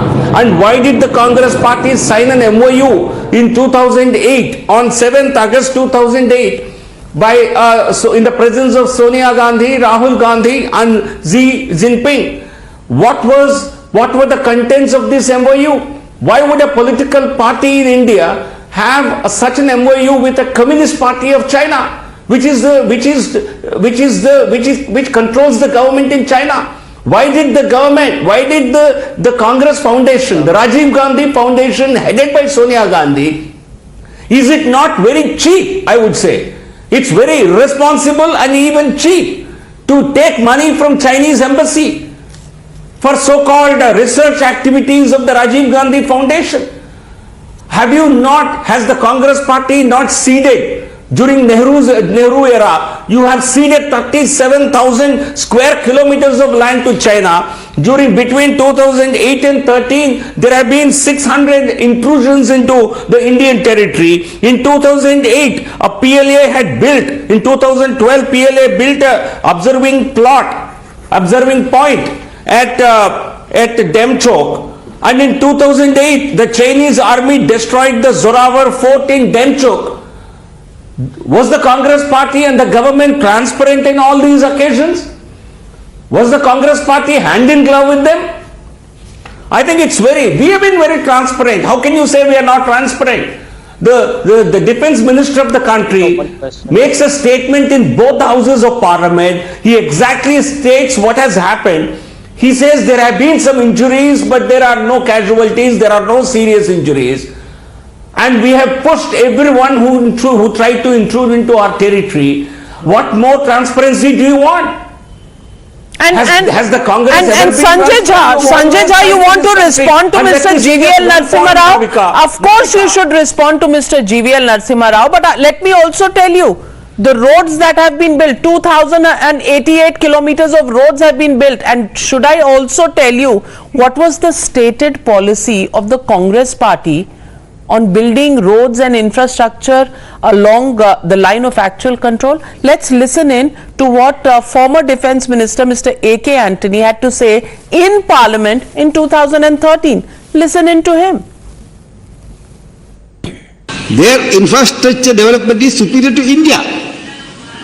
We are only catching up. That is also history. Why?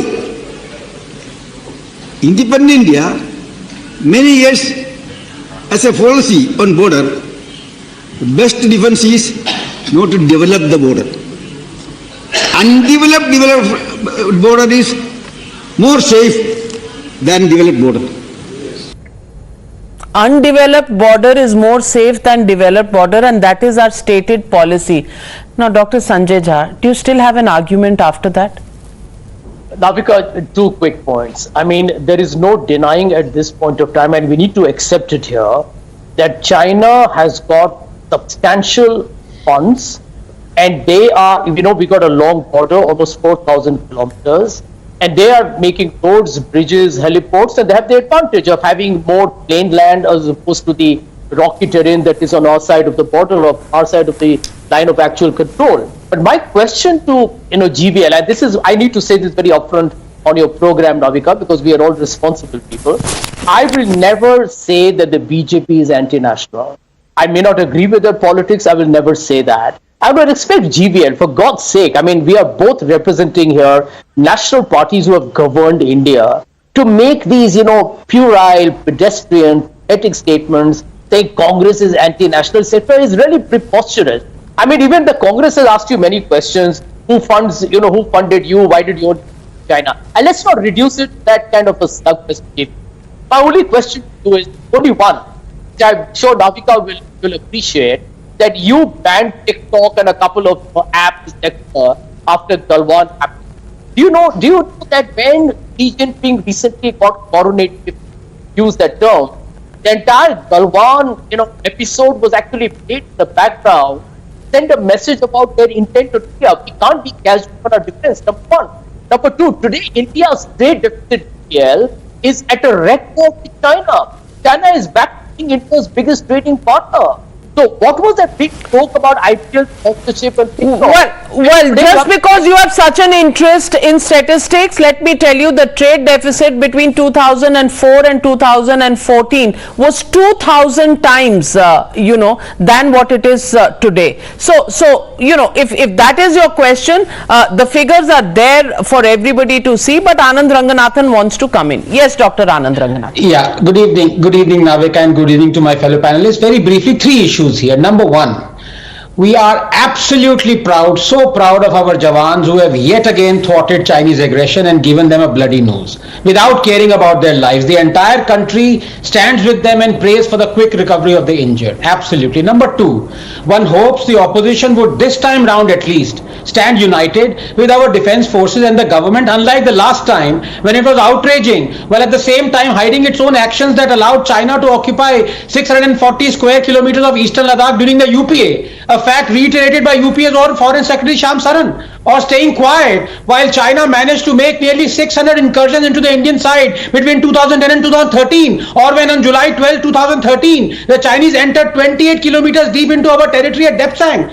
Then both the Congress and the Communists were as tightless as Tamilian who's just gobbled up the last Mysore Pak on the plate. Number three, leave aside the useless hypocritical opposition, Navika. We have to ask this question as patriotic Indians. Do our armed forces allow themselves to be bullied by China? Absolutely not. But does our government allow itself to be bullied by China? Let me explain.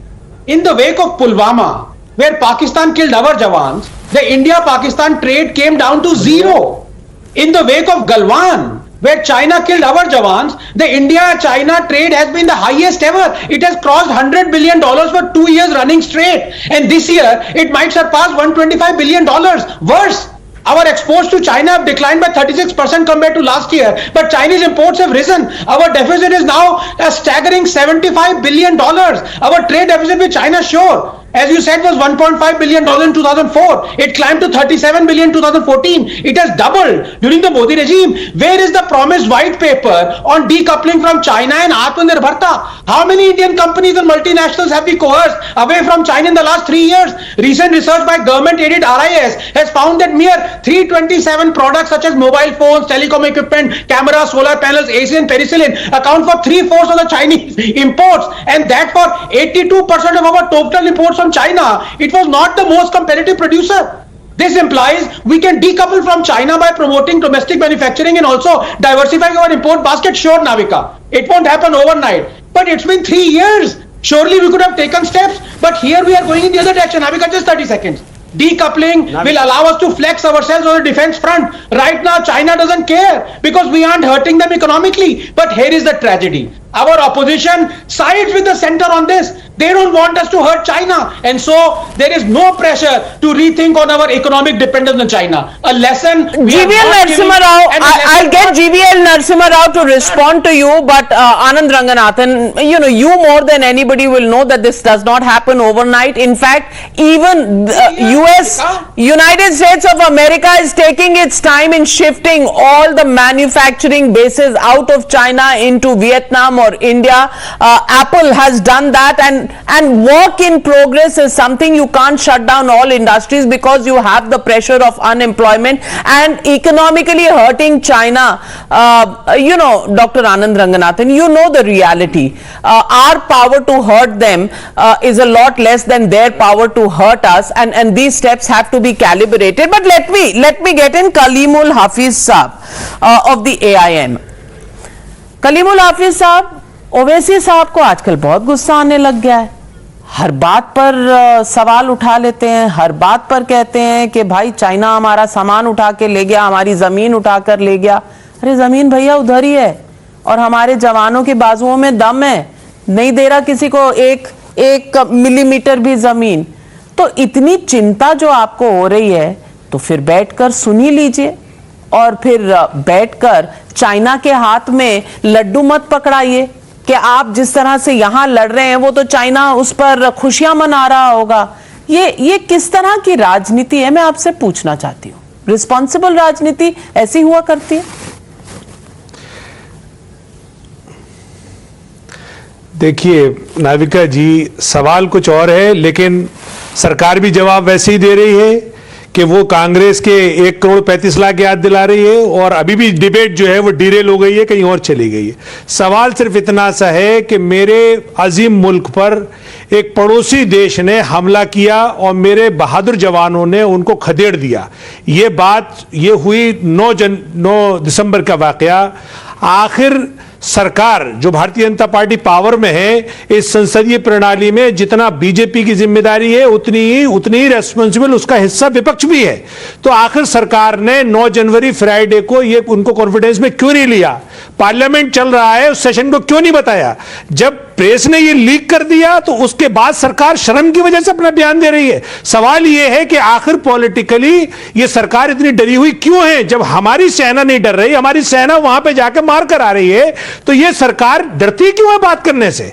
जिस तरह से G20 में जब courtesy meeting के लिए हमारे प्रधानमंत्री उठ के गए मिलने के लिए जिनपिंग से, तब और जो नेताओं से मिले थे उनकी तो फोटो ट्वीट की, लेकिन डर की वजह से चाइना के जो प्रेसिडेंट है उनके साथ की फोटो ट्वीट नहीं की थी.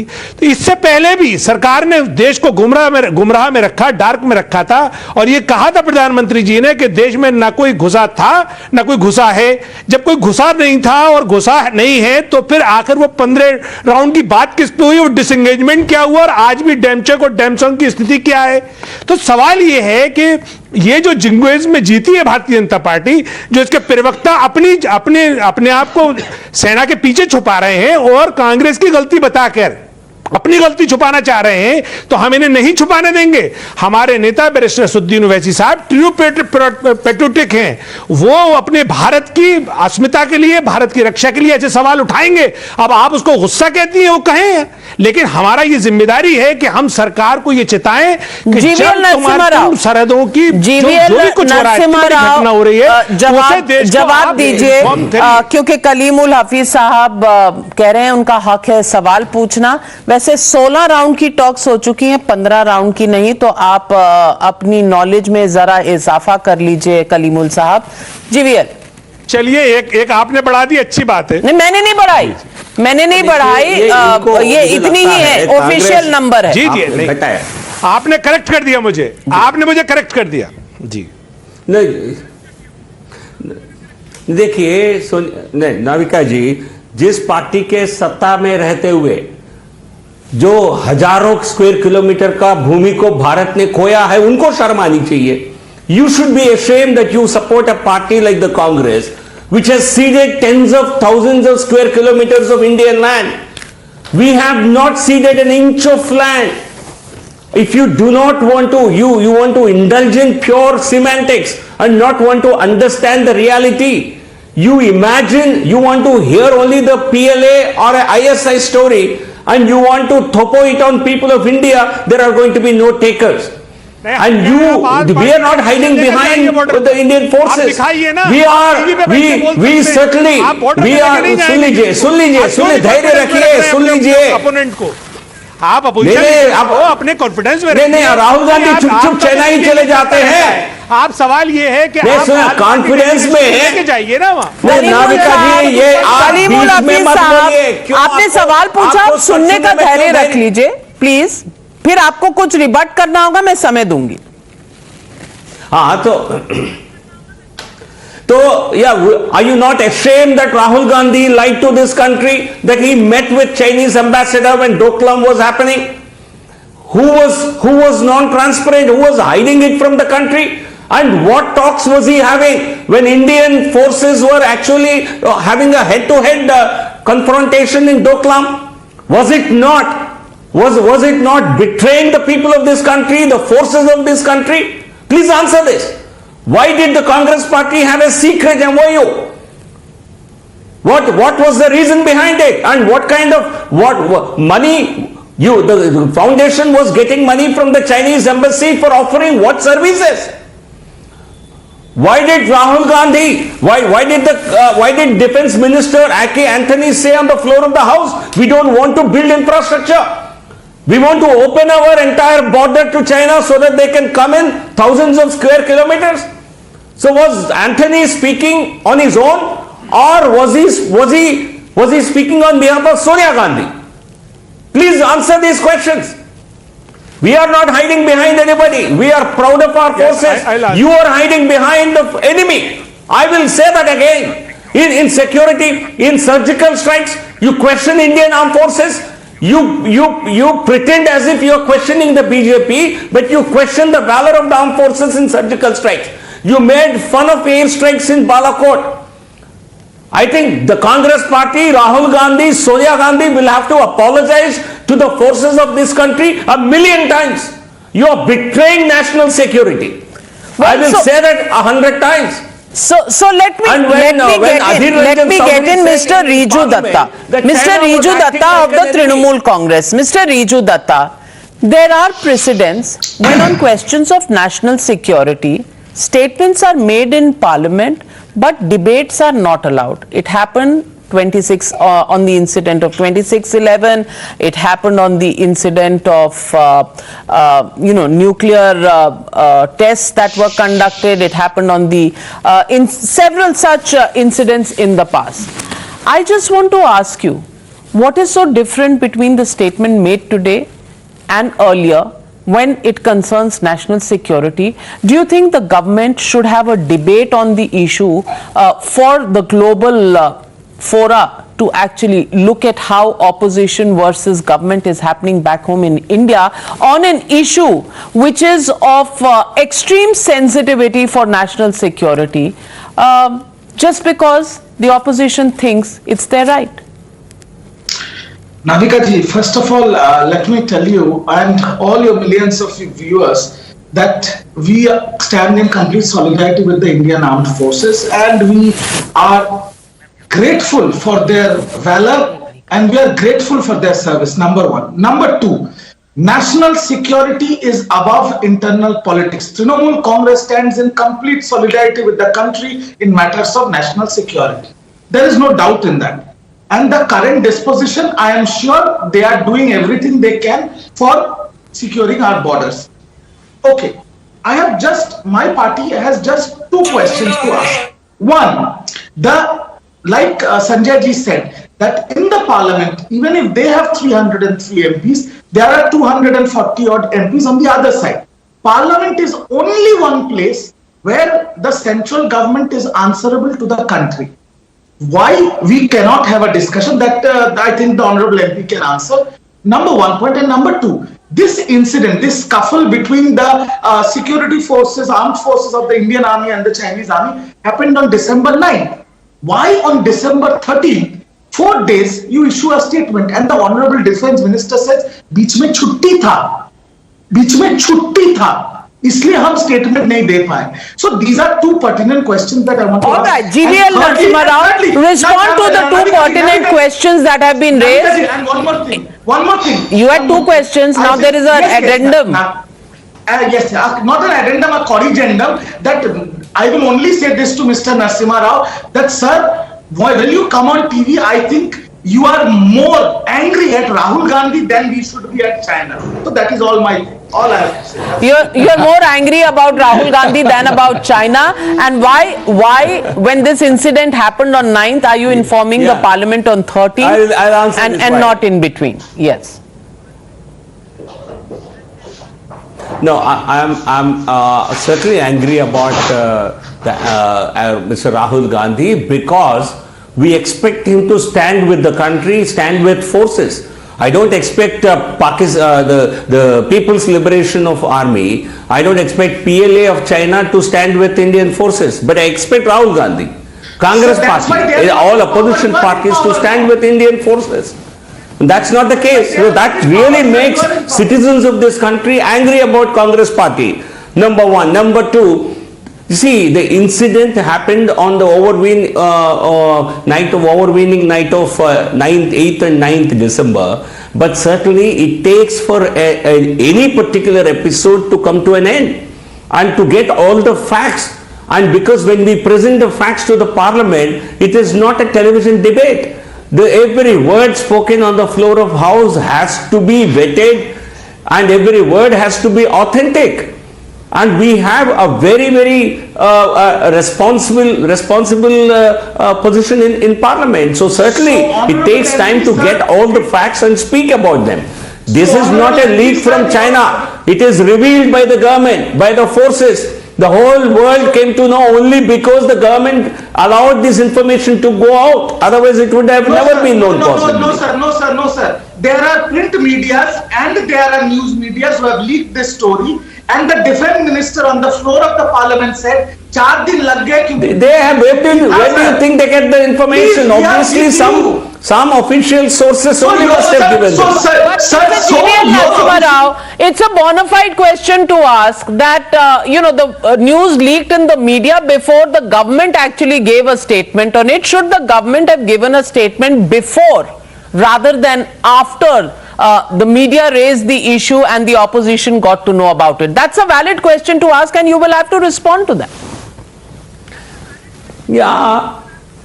No, I'm not saying it's leaked information, but certainly information that appeared in the media, not everything that appeared in the media is authentic. The government has presented, the government would have presented even if it had not come in the media. It would have been heard only through the floor of house. But certainly there are some channels, there are some media houses which have then there was, if 9th was the day when this happened, there was Saturday, there was Sunday, and then came the Monday. The statement did not come on a Monday, the statement came on a Tuesday, and I think that is the question that is being raised by members of the opposition party. Dr. Anand Ranganathan.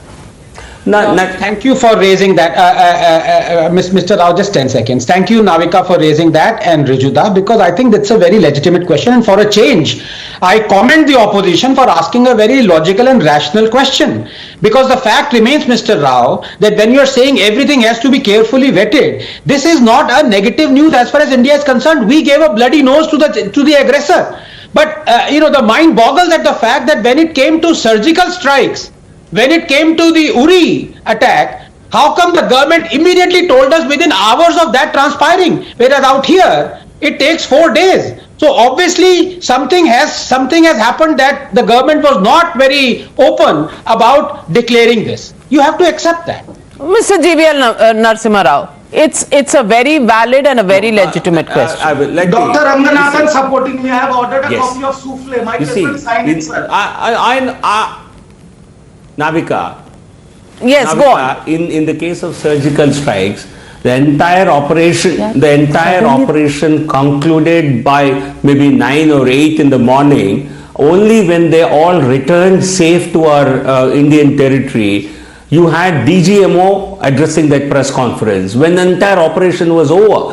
Here, you had to not only push them back into their territory, and you had to ensure that no one remained on our side of the border. And you also have to ensure that you have to have those dialogue, which is what Honorable Defence Minister referred to, and complete the process and report to Parliament.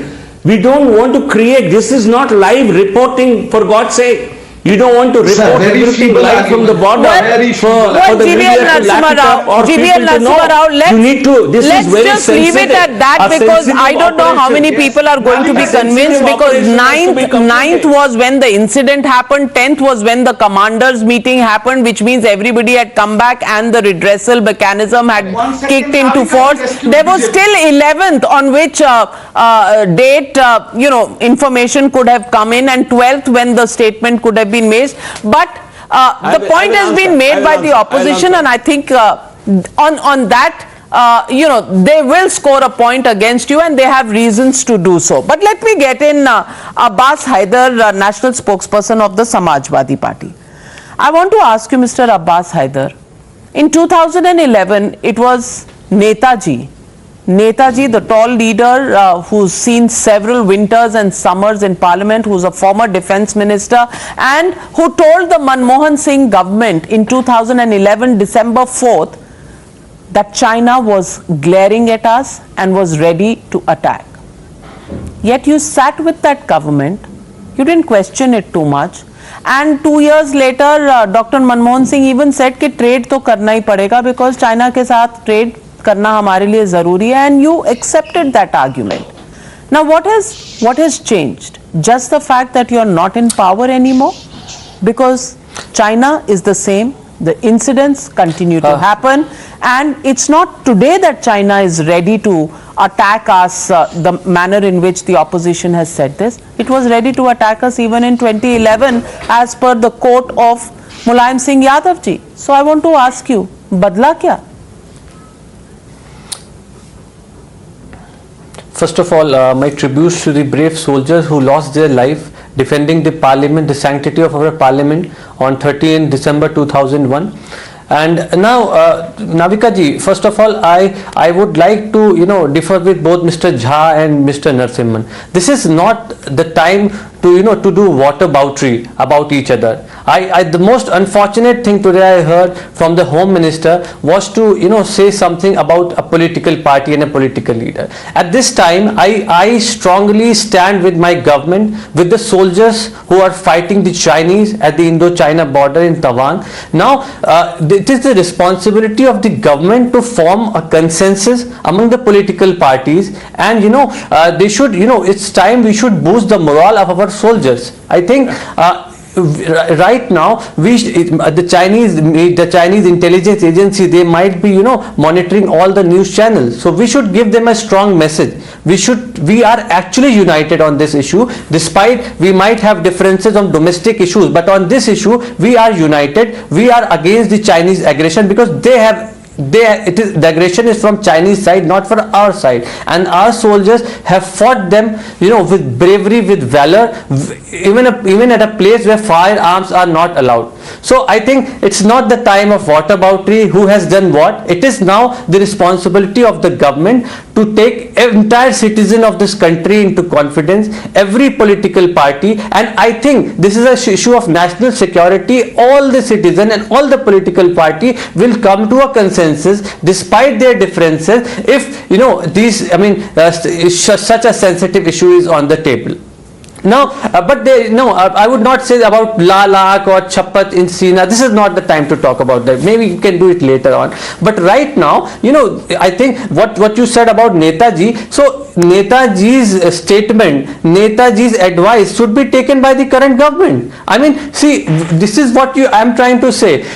If you will take advice even from the opposition, that will be in your good, in the good of the country, because at the end of the day, despite our differences, our heart is for our country, our beloved nobody nation. Can fault you, Navika ji, nobody can fault you, Abbas Haider, for saying that the government and the opposition should have a consensus. But is that possible? Is that possible, Sanjay Jha? Is that possible at all?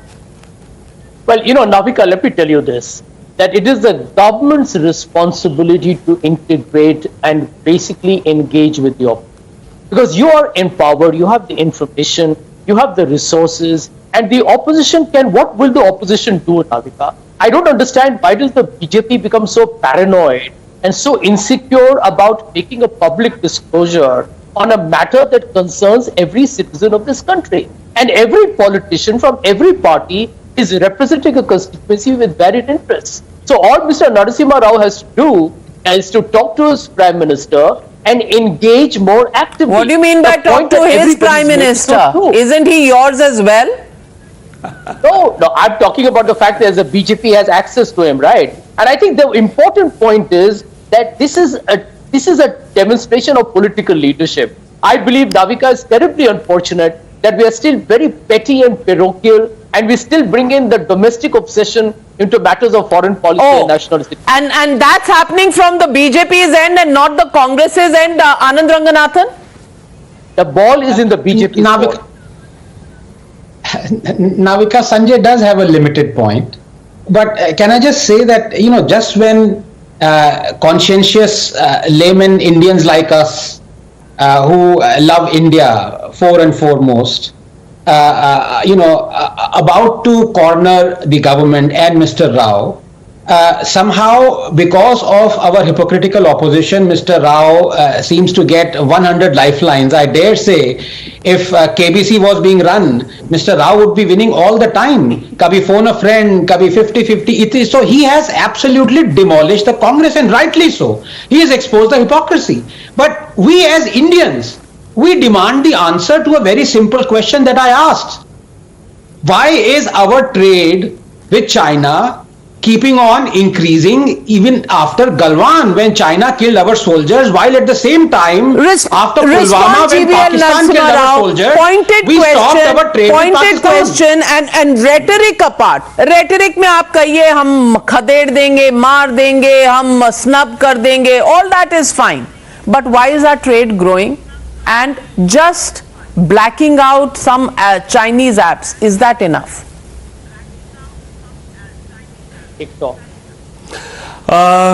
This is a topic that certainly needs a different discussion.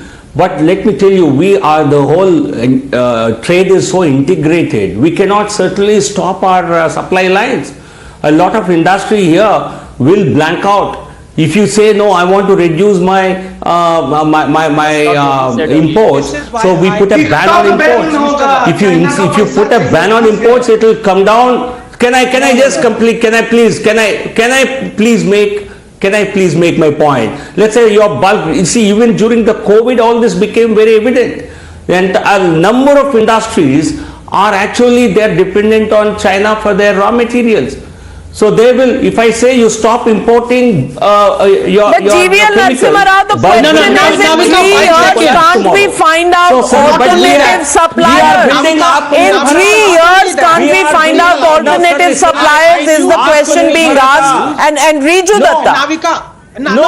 Rijuda, just 10 seconds. Rijuda, just 10 seconds. No, can I complete? Please. PLI, Production Linked Incentive Scheme. The PLI scheme is entirely intended to ensure that we are able to build Atmanirbharta, and the response to the PLI scheme is tremendous. We are certainly making progress, but it will take time. You cannot shift to another source of supply right away. It will take time. There is no magic wand, says Navika, please revisit what I said. I have answered all the eloquent rebuttals of my good friend Mr. Rao, because yes, of course it will take time. But in 3 years, you want some concrete action or a white paper to at least reverse it a little bit. Here we go, and especially when a government-aided think tank says 82% of the Chinese imports can be sourced from a third country cheaper. तो आपका खुद think tank कह रहा है कि भैया 82% कहीं और से ला सकते हैं और आप चाइना से लिए जा रहे हैं. ये मैं कह रहा हूं. Well, that definitely is a question, but Riju Datta, of course these questions are there, and that is exactly what the debate on the floor of the House should have been all about. But the opposition walks out, because what does the opposition want? The opposition wants operational details of what happened at Yangtze in the Tawang sector. Now that is information that cannot be shared in open fora with anybody. So shouldn't the opposition actually be worried about the other parts rather than just this? Ma'am, then the defense minister should have very clearly said, I will not share the technical details because for security reasons, for national security, we cannot share it. Number one point. Number two, agar aap discuss karne hi nahi doge, to what is the point in opposition sitting inside the parliament if it is a one-way street and you do not have respect for the federal censure? Forget it. Number three, what Dr. Ranganathan said, very categorically he pointed out, and he has categorically grasped BJP here. Your trade is going up. Why did you ban TikTok then? Unnecessarily, why did you ban TikTok? There was no reason. And every time you are blaming from Nehru to Aurangzeb to Rahul Gandhi, Arey Baba, that is why Congress is not in power anymore. If we take only the... No, Congress is not in power, but you know, the Congress that talks about transparency and opaqueness of the BJP, Sanjay Jha, why should it not answer what they were doing with the Chinese ambassador? Why should they not answer?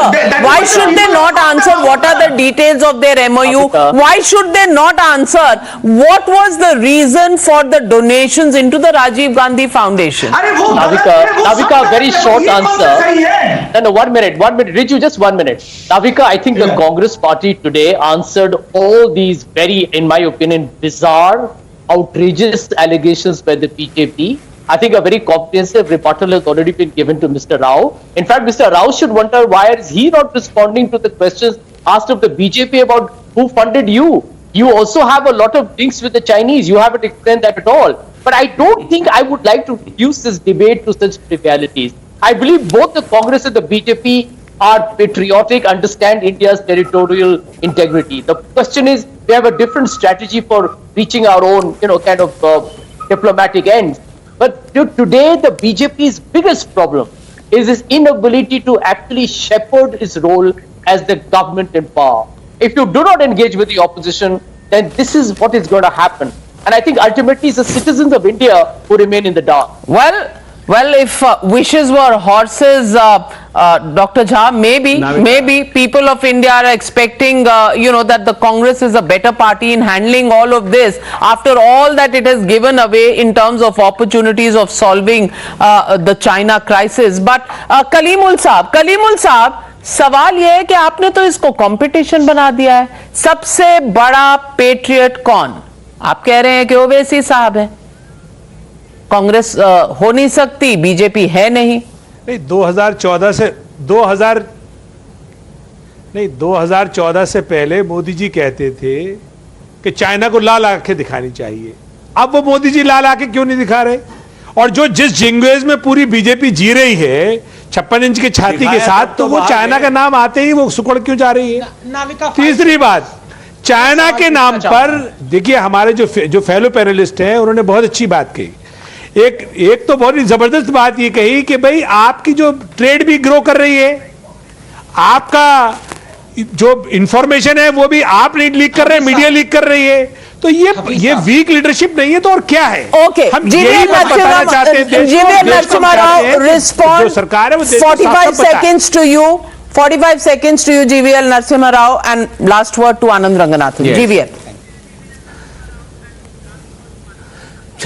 56 inch की छाती है, तभी तो 1 inch जमीन भी हड़प नहीं सकती है China. It is 56 inch ki chhati. That is why Pakistan is still licking its wounds.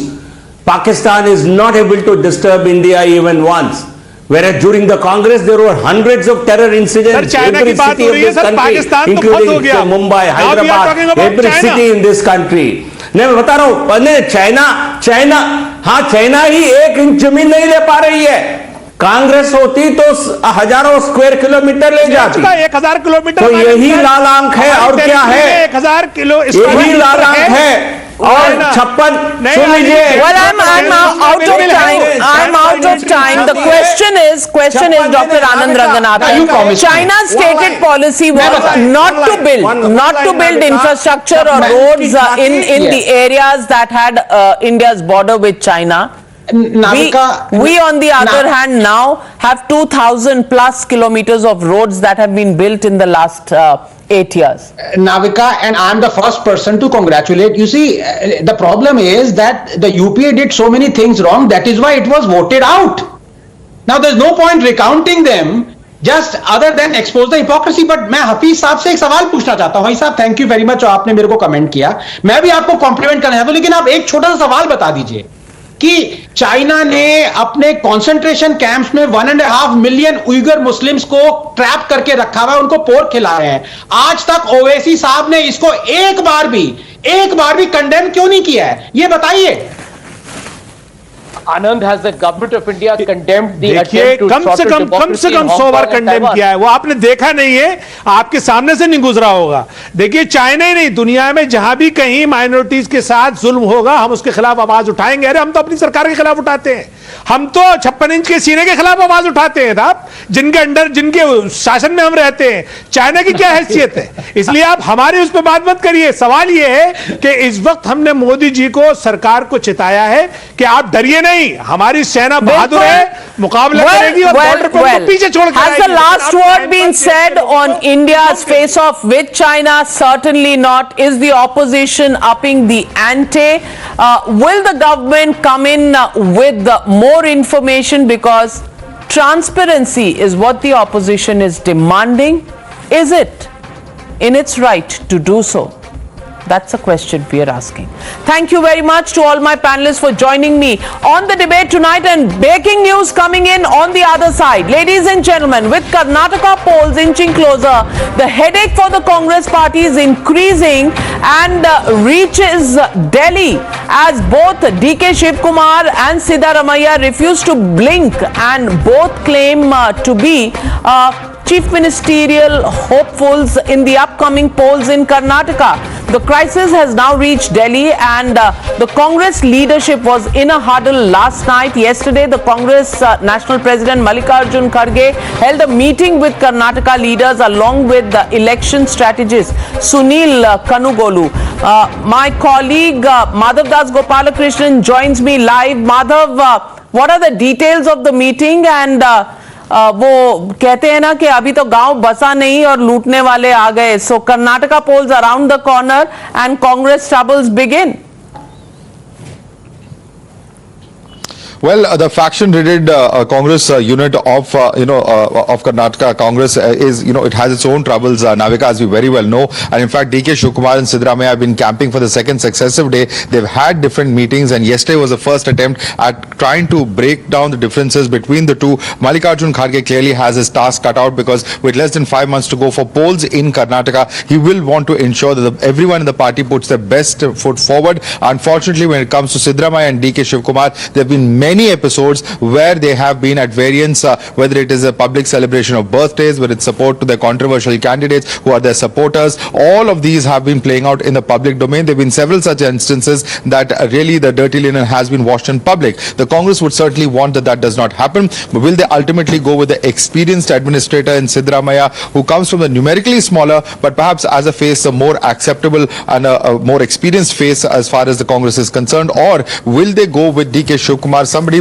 who has played a very important role for the Congress, not just in Karnataka, but even keeping the flock together of other states when the MLAs have visited Karnataka? He's had to, of course, face several cases and continues to face several cases at the hands of central agencies, but he's also the leader of the numerically strong Vocaliga community, and making him the face is something that could perhaps potentially help the Congress in coming years as well. It is a battle, and it is a job that's cut out for Mallikarjun Kharge, not just to buy peace, but to keep the flock together and pick up the right choice for the upcoming Karnataka polls. The right man for the right job of the chief minister in Karnataka were the Congress to get that opportunity. But we are being told that while DK Shivkumar has authorized the High Command to take a final call, Siddaramaiah has made no such promises. What does that mean? We'll continue to follow. Thank you very much, ladies and gentlemen, for joining me on the News Hour. Good night. Be safe.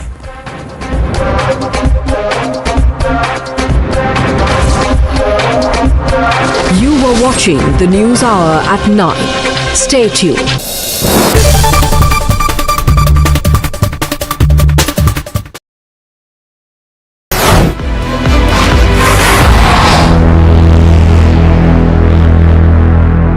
Hello everyone, welcome time शायद अंकुर तनेजा और मैं मौजूद हूं Toyota की नई Innova high cross के अनवेलमेंट पर। तो टोयोटा की फाइनली ये हाई क्रॉस देखने को मिल रही है जो कि हाइब्रिड अवतार में टोयोटा लेकर आई है। इनोवा का ही हाइब्रिड अवतार कह सकते हैं। बहुत से बदलाव लेकिन क्रिस्टा के मुकाबले इस नई इनोवा हाई क्रॉस में देखने को मिलते हैं। तो क्या है वो changes in terms of design, in terms of features and also in terms of engine options, उन सभी के बारे में मैं आपसे बात करने वाला हूँ इस वीडियो में। सो इन टर्म्स ऑफ डिज़ाइन बात करें तो सबसे पहले यहाँ पे एक नया बड़ा ग्रिल जो क्रिस्टा के मुकाबले यहाँ पर देखने को मिल रहा है इस हाई क्रॉस में। तो ये एक नया फेस यहाँ पर इसमें दिया गया है एंड क्रोम का सराउंडिंग्स थ्रू आउट यहाँ देखने को मिल रहा है इसके साइड में। एंड जो हेडलैम्प्स हैं वो LED हैं और पहले से थोड़े स्लीक भी यहाँ देखने को मिल रहे हैं। एंड ड्यूल फंक्शन इसमें DRL और इंडिकेटर यहाँ सेम लाइट में LED लाइट में देखने को मिलेगा। एंड नीचे देखेंगे तो ब्लैक और वाइट का कॉम्बिनेशन देखने को मिल रहा है। सेंसर्स थ्रू आउट हैं, 360 डिग्री कैमरा इसमें दिया गया है, फ्रंट में आप इसको देख सकते हैं। साइड प्रोफाइल की बात करें तो व्हील्स हैं इसमें जो 18 इंच के दिए गए हैं एंड क्लैडिंग थ्रू आउट यहाँ पे इसमें देखने को मिल रही है। इसके अलावा जो डायमेंशंस हैं वो भी क्रिस्टा के मुकाबले बदली हुई इसकी देखने को मिलती हैं। ये चौड़ाई में ज़्यादा है, लंबाई में क्रिस्टा ज़्यादा है, व्हील बेस इसका इनोवा क्रिस्टा से ज़्यादा देखने को मिलता है। तो ऑब्वियसली अंदर स्पेस भी क्रिस्टा ज़्यादा इस नई इनोवा हाई क्रॉस में देखने को मिलने वाला है। एंड टर्न इंडिकेटर्स यहाँ इसके साइड में इसमें इंटीग्रेटेड है एंड हाइब्रिड की बड़ी सी बैजिंग यहाँ दी गई है। 360 डिग्री कैमरा है तो यहाँ पर भी इसके मिरर के नीचे और भी हमसे कैमरा देखने को मिल रहा है। जो डोर हैंडल्स हैं वो बॉडी कलर और क्रोम के कॉम्बिनेशन के साथ यहाँ देखने को मिल रहे हैं। एंड रूफ रेल यहाँ पर इसमें देखने को नहीं मिल रही, हालांकि इसमें पैनोरामिक सनरूफ दी गई है, अंदर से मैं दिखाऊंगा। एंड यहाँ पर पीछे जाते हुए इसकी 2 क्रीजेस दिखेंगी जो इसकी टेल लाइट से जुड़ती हैं and wrap around LED tail lights यहाँ पर इस इनोवा की नई हाई क्रॉस में देखने को मिल रही हैं। ZX वेरिएंट खड़ा है हाइब्रिड वाला जो कि इसका टॉप वेरिएंट है। एक ऑप्शनल का भी इसमें वेरिएंट टोयोटा ऑफर कर रही है इस इनोवा हाई क्रॉस में। सेंसर्स थ्रू आउट यहाँ देखने को मिल रहे हैं एंड ब्लैक एलिमेंट का इस्तेमाल इसके बम्पर में यहाँ भी करा गया है। एंड पियानो ब्लैक एलिमेंट इसके इस स्पॉइलर में इधर देखने को मिल रहा है जो कि बॉडी कलर और ब्लैक के कॉम्बिनेशन में यहाँ पे इसमें दिया गया है। एक नया एडिशनल फीचर जो इसमें अब मिल रहा है। So now this new Innova Hycross comes with an electric tailgate जो कि सेगमेंट फर्स्ट फीचर यहाँ पर इसमें देखने को मिलता है। एंड कुछ इस तरह से तीनों रो अगर आप हैं तो इतना स्पेस, एग्जैक्ट नंबर टोयोटा ने अभी बताया नहीं है बट डिसेंट स्पेस है, बहुत ज़्यादा नहीं कहूँगा बट यहाँ पे कुछ इस तरह स्पेस देखने को मिलता है। थोड़ा बहुत सामान यहाँ पर रख सकते हैं। ये कुछ मामला है इसकी बूट स्पेस और इस इलेक्ट्रिक टेल गेट का। So in terms of dimensions yes बदली है पहले से क्रिस्टा के मुकाबले। डायमेंशंस में ये ज़्यादा वाइडर है, ज़्यादा लॉन्गर है, व्हील बेस ज़्यादा है, हाइट ऑलमोस्ट दोनों की सेम है बट कुछ ये इन टर्म्स ऑफ डिज़ाइन यहाँ पर बदलाव देखने को मिलते हैं। Now let's go inside and features का मामला कैसा है, let's go and check that out. Now let's sit inside और अंदर फीचर्स का मामला क्या है यहाँ पे देखते हैं। पावर्ड सीट्स यहाँ देखने को मिल रही हैं एंड आई थिंक यहाँ पे भी इसमें You're watching the Newshour at 9. The first meeting of G20 Development Working Group was held in Mumbai under India's presidency. India's G20 Sherpa Amitabh Kant said India's vision for the meeting will be to share India's citizen-centric governance. An ISI agent named Deepak Kishore was apprehended from Surat by the crime branch. The ISI agent was in touch with 2 Pakistan-based handlers. The Kerala Assembly passes the crucial bill where the governor of the state can be removed from the post of the Chancellor. Meanwhile, Congress is suggesting that either a former Supreme Court or High Court judge be appointed for the post. You were watching the Newshour at 9. Stay tuned.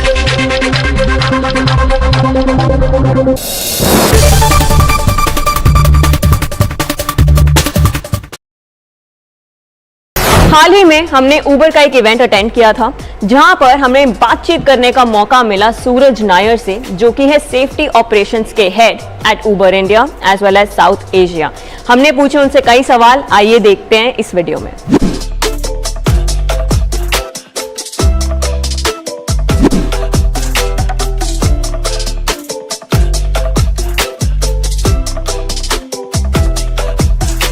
I think I really can't comment on public transportation in general, but what I would definitely want to say is that we as a platform are trying to be as safe for women riders as possible. In fact, very recently, we hit the milestone of training more than 100,000 drivers on the platform for gender sensitization. In fact, as the number stands right now, we have trained more than 130,000 drivers on the platform, especially on gender sensitization. So, I mean, we from time to time obviously work on such initiatives which are industry first, which make sure that women experience a safe ride on the platform.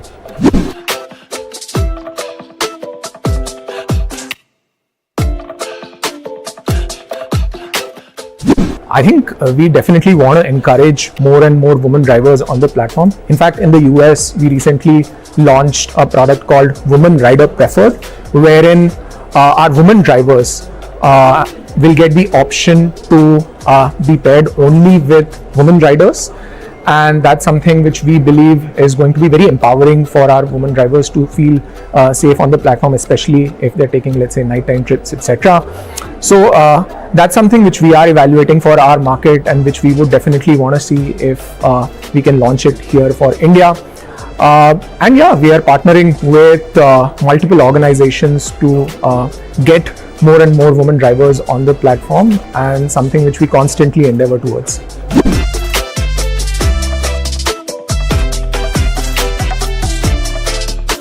Yeah, gender sensitization is not just about drivers being sensitized towards women riders, but it's also about sensitizing drivers against sensitizing our drivers for all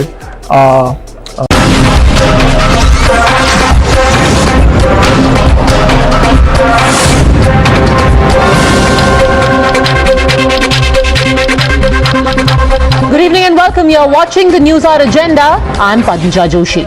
In the last 48 hours, much has been said, hypothesized, overhyped, and sometimes underplayed about what really happened at Tawang on the 9th of December. Was this an attempt to carry out Galwan 2.0? Is China actually sitting on our land in Arunachal? Is this an escalation by China that the government is in denial about? Is this something that is out of the ordinary and a sign that worse is just around the corner for India at the LAC? The reason I'm asking all of these questions is because all of these questions and all of these possibilities and probabilities were thrown at us over the last 48 hours. So first, let's begin by understanding what exactly happened. First, the scene of crime, as it were. Where did the clash happen on the 9th of December? Here is what I can tell you for sure after verifying. This is a disputed area. The place where the clash happened is a disputed area on the McMahon line at Yangtze in Tawang sector of Arunachal Pradesh. Now remember, this is not Tawang proper. That is quite a distance away from the LAC. We're talking about the Tawang sector, and the clash happened at Yangtze. This actual point, by the way, is 35 to 40 kilometers ahead of Tawang towards the Chinese side. So Tawang is here, then here is Yangtze, and this is where the LAC is, and then there is China. From here, the PLA's Nagdo camp is very clearly visible on the Tibetan plateau. In the Nagdo camp, the Chinese have recently increased their battalion strength from 1 to 3 battalions. Earlier there was 1 battalion of the PLA at Nagdo camp. Now there are 3 battalions which have been positioned over the last few months. Now let me show you a satellite image. What you're seeing on your screen is a Chinese dual-use village, a satellite image of a Chinese dual-use village where the PLA troops gathered. Just for perspective, here on a peak is where we have our observation post. This, what you see, is a dual-use Chinese village which is just below our post. This dual-use village is where the PLA troops gathered. Right above this is the Indian Army post at Yangtze, and it's at a height of 14,000 feet. The PLA expected, because remember, this is December, at this time of the year, all of this area is snowed in. So the PLA expected that we would have a very thin presence there and they would be able to overrun it. But India knew We preempted the Chinese troops, pushed them back in the manner that they deserve. Of course, there was jostling. Physical injuries have been sustained on both sides.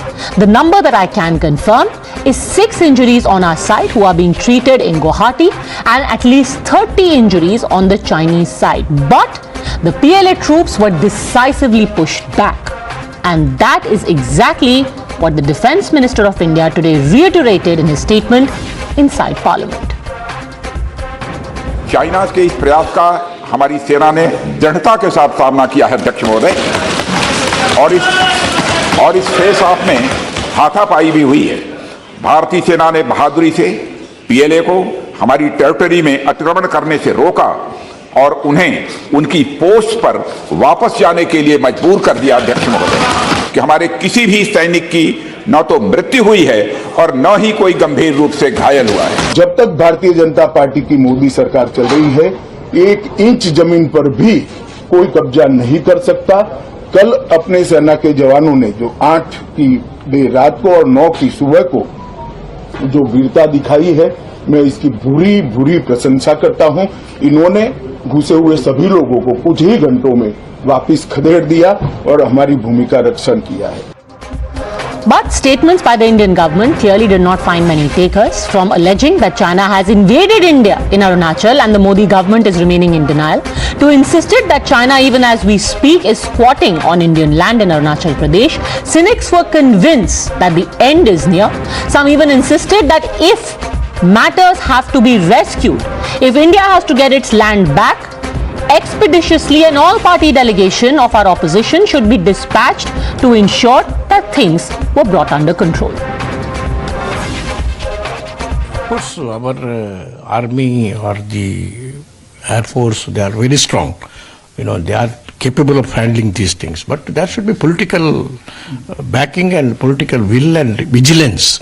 That seems to be lacking somewhere, because these incidents have taken place on 9th December, and today we are sitting on 13th. And what the political people are doing it? Prime Minister, you know, is the chairman of the G20, and the China is one of the member of the G20. Prime Minister and Defense Minister will have to be more vigilant, and they will have to keep the nation informed. You know, they keep the nation in dark. We are not at all satisfied. We want the government of Shri Narendra Modi to show political leadership. No one is questioning the army's bravery. The army has always been brave, but it is a lack of political leadership of the Modi government. Had they shown political leadership, Galwan would not have happened, Doklam would not have happened, China would not be sitting in Demchok and Demsok. China would not dare to come up from 13 feet down and come up 13,000 feet up and attack our army. I don't know what failure the government of India had. They have not, some intelligence failure is there, they have not expected this. But the government of India should take responsibility for the fight, and they should also be more careful in the border areas. They don't care. They are for, they have a different agenda. The problem is their agenda is not to rule the country. Their agenda is to make the country a Hindu country. Their agenda is different, so they don't care for all these things. While there is absolutely no denying the fact that China tried to mount an aggressive operation, is there any fact to claims that they now occupy Indian land and that India completely failed to anticipate it? Or is this another case of politics overtaking the understanding that we have an aggressive neighbor, and the only thing that can be done to counter this aggressive neighbor is to unite at a time like this and be aware that bickering, politicization and this constant self-doubt and self-flagellation is exactly what China was aiming at. It's exactly what would be a boon on a plate for China at this time. You're watching the News Hour at 10, debate number 1 on Times Now, Super Prime Time.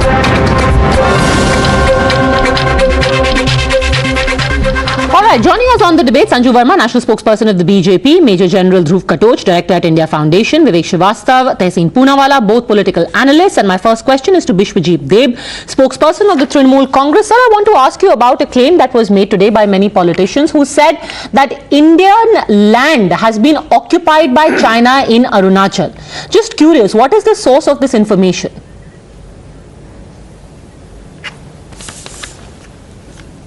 Well, let me tell you that we are very much proud of our soldiers who fought bravely on the 9th, and we are with the country.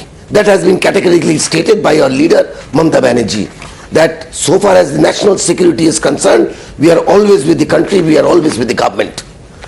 But the problem is, the government is not revealing the truth. They do not want to answer any questions in the parliament. They do not want to discuss such type of national security issues in the parliament. Today also, in Lok Sabha, our member of parliament, Sogat Rai, he is a very senior member. He raised a very pertinent question, but that particular question was not answered. What is the question, sir? In Rajya Sabha, notice was issued by the TMC MPs under Rule 267. Can I know what was the question that was left unanswered? We are actually worried about this particular fact, that what exactly does the government wants to hide? Okay, what was the question that was unanswered? Why the government is not revealing the actual fact? So what exactly was the question that was left unanswered? If you could please. What exactly was the question that was left unanswered? They do not want to discuss anything in the parliament. But sir, what is the exact question? Because when it comes to whether Indian land is under occupation, that was categorically denied by the defence minister. Whether it be about the events of the 9th of December, that was spelled out in clear terms by the defence minister. We have earlier also seen, sir, what is the exact question? We have seen in the Rafale deal, Mr. Deb, they don't want to answer. Sir, let's not go to Rafale, because Rafale has been decided by court. If I may press you further on the specific issue, sir, what is the outstanding doubt/questions which remain unanswered? I am again coming to this particular point. What I had earlier said, that the government doesn't want any discussion in the floor of the house. The people of the country has got the right to know exactly what is happening in the border. But sir, what is it that the people want to know and haven't been told already? That is my specific question to you. The idea of a discussion was to get facts and answers. What exactly was the question that was left unanswered? Because when it comes, so okay, here were three questions that I have gleaned through the day from the debate that I saw, not a debate actually, from whatever interventions happened outside of parliament and the bites that were given by various political parties. Question number 1. What happened on the 9th of December? To this, you have the defense minister saying, and I quote, on the 9th of December, PLA troops tried to transgress the LAC in Yangtze area of Tawang sector and unilaterally changed the status quo. The Chinese attempt was contested by our troops in firm and resolute manner. The ensuing face-off led to a physical scuffle. The Indian army prevented the PLA from transgressing into our territory, compelled them to return to their posts. So this, short of naming the people and saying X ne Y ko mara, phir Z ne A ko mara, they have pretty much spelled out saying exactly what happened. A blow by blow account, pardon the bad pun. And the second issue was, is the Chinese army on Indian land, to which the defense minister said, and I quote, due to timely intervention of Indian military commanders, PLA soldiers went back to their locations. So can I ask you again, what exactly is the question that was to be brought up in the discussion, because it has been left unanswered? Let me reply. I am again repeating that we are proud of our soldiers. Whatever our soldiers had done, we are proud of that. But the question is, have you ever seen our Prime Minister addressing a press conference on this issue since the last 8.5 years? Has it happened even for once that our Prime Minister addressed this particular national security issue in Arunachal Pradesh? So you want to even for once? We have never seen. All right, We don't I want know. a press conference. I What is the government's intention? I want to get what to exactly the government wants to I want say? to get to General Dhruv Katoch. So you're basically saying that whenever there is any such issue, whether it be the Pulwama airstrike, whether it be Doklam, whether it be Depsang, whether it be what happened in 62, Aksai Chin, everything should be addressed in a press conference. Answer that specific question. What is stopping you from having a press conference, Sanju Verma? If the defense minister can make a statement in parliament, he might as well just have a press conference. I am not saying that. But the country, Padmaja, I have been waiting very patiently for my country definitely wants to know. I refuse to speak unless you raise this man. I refuse to speak. I'm sorry. Why isn't there a press conference? No, I will, speak what I need to speak because this is a very sensitive issue. I'm not going to be dictated by what the TMC wants me to say. Because very cleverly, twice, you kept asking him what was the specific question that Saugata Roy wanted, answered on the floor of the House, and the TMC panelists refused to answer you directly and kept going in loops and kept circumventing your very pointed question. I will come straight to the point. Defense is a very sensitive matter. It is the government of the day which is constitutionally empowered to ensure that it has the prerogative, and rightfully so, to discuss and debate an issue, but when it chooses to do so, that is the government's prerogative. And I think be it the defense minister, be it the home minister, they have categorically said in no uncertain terms, ना एक inch कब्जा हुआ है और नरेंद्र मोदी की सरकार के चलते ना एक इंच कभी कब्जा होने देंगे. But why can't we have a press conference? I think the very narrow concern right now is the lack of a press conference. Padmaja, let me finish. You allow 10 minutes to the TMC panelists. You have this habit of telling me the moment I start speaking. So the cross question to you is, concern today is the press conference. Why can't you have a press conference? Yes. You started cross questioning him after he was done by speaking 5 minutes at length. So please, Padmaja, be fair. You allow a long bhashan to the others. Indulge me a bit. Thank you. Let's be very clear. Press conference प्रधानमंत्री करेंगे या नहीं करेंगे, ये उनकी prerogative है. He is the prime minister and he has constitutional authority to decide how he handles matters of national security, including whether or not to have a press conference. But the defense minister has spoken, the MOD has spoken, the home minister has spoken, and if you are not convinced, then there is something seriously wrong with you, because it shows, and when I say you, I mean the opposition, it shows you are hell-bent on politicizing the issue. And since now you have decided to politicize the issue, let me quickly wrap up by just saying this, that be it Galwan, be it Doklam, be it now the Tawang sector, I have seen that each time there is a skirmish or there is a standoff between India and China, never has the opposition stood in solidarity with the Prime Minister or with the country. They start by saying we salute our armed forces. And within 2 seconds they say, but, we don't believe X and we don't believe Y. When you don't believe the government of the day, you are doing the disservice to the armed forces. Only in words. Bishwajit Deb. By repeatedly questioning the bona fides of the government on this matter, we are always proud of our armed forces. We always stand by the national security. We are concerned about our national security. And we can only say one thing, that the discussions are required in the floor of the House, so that the people of the country can know exactly what is going on. I think Tehseen Poonawalla and Vivek Srivastava also want to come in. I just want to understand what is the TMC's official position. Do you believe that in Tawang Chinese troops are on Indian land? That Chinese troops have encroached Indian land? Mr. Deb, what is your official position? Do you believe that China has encroached on Indian land in Tawang?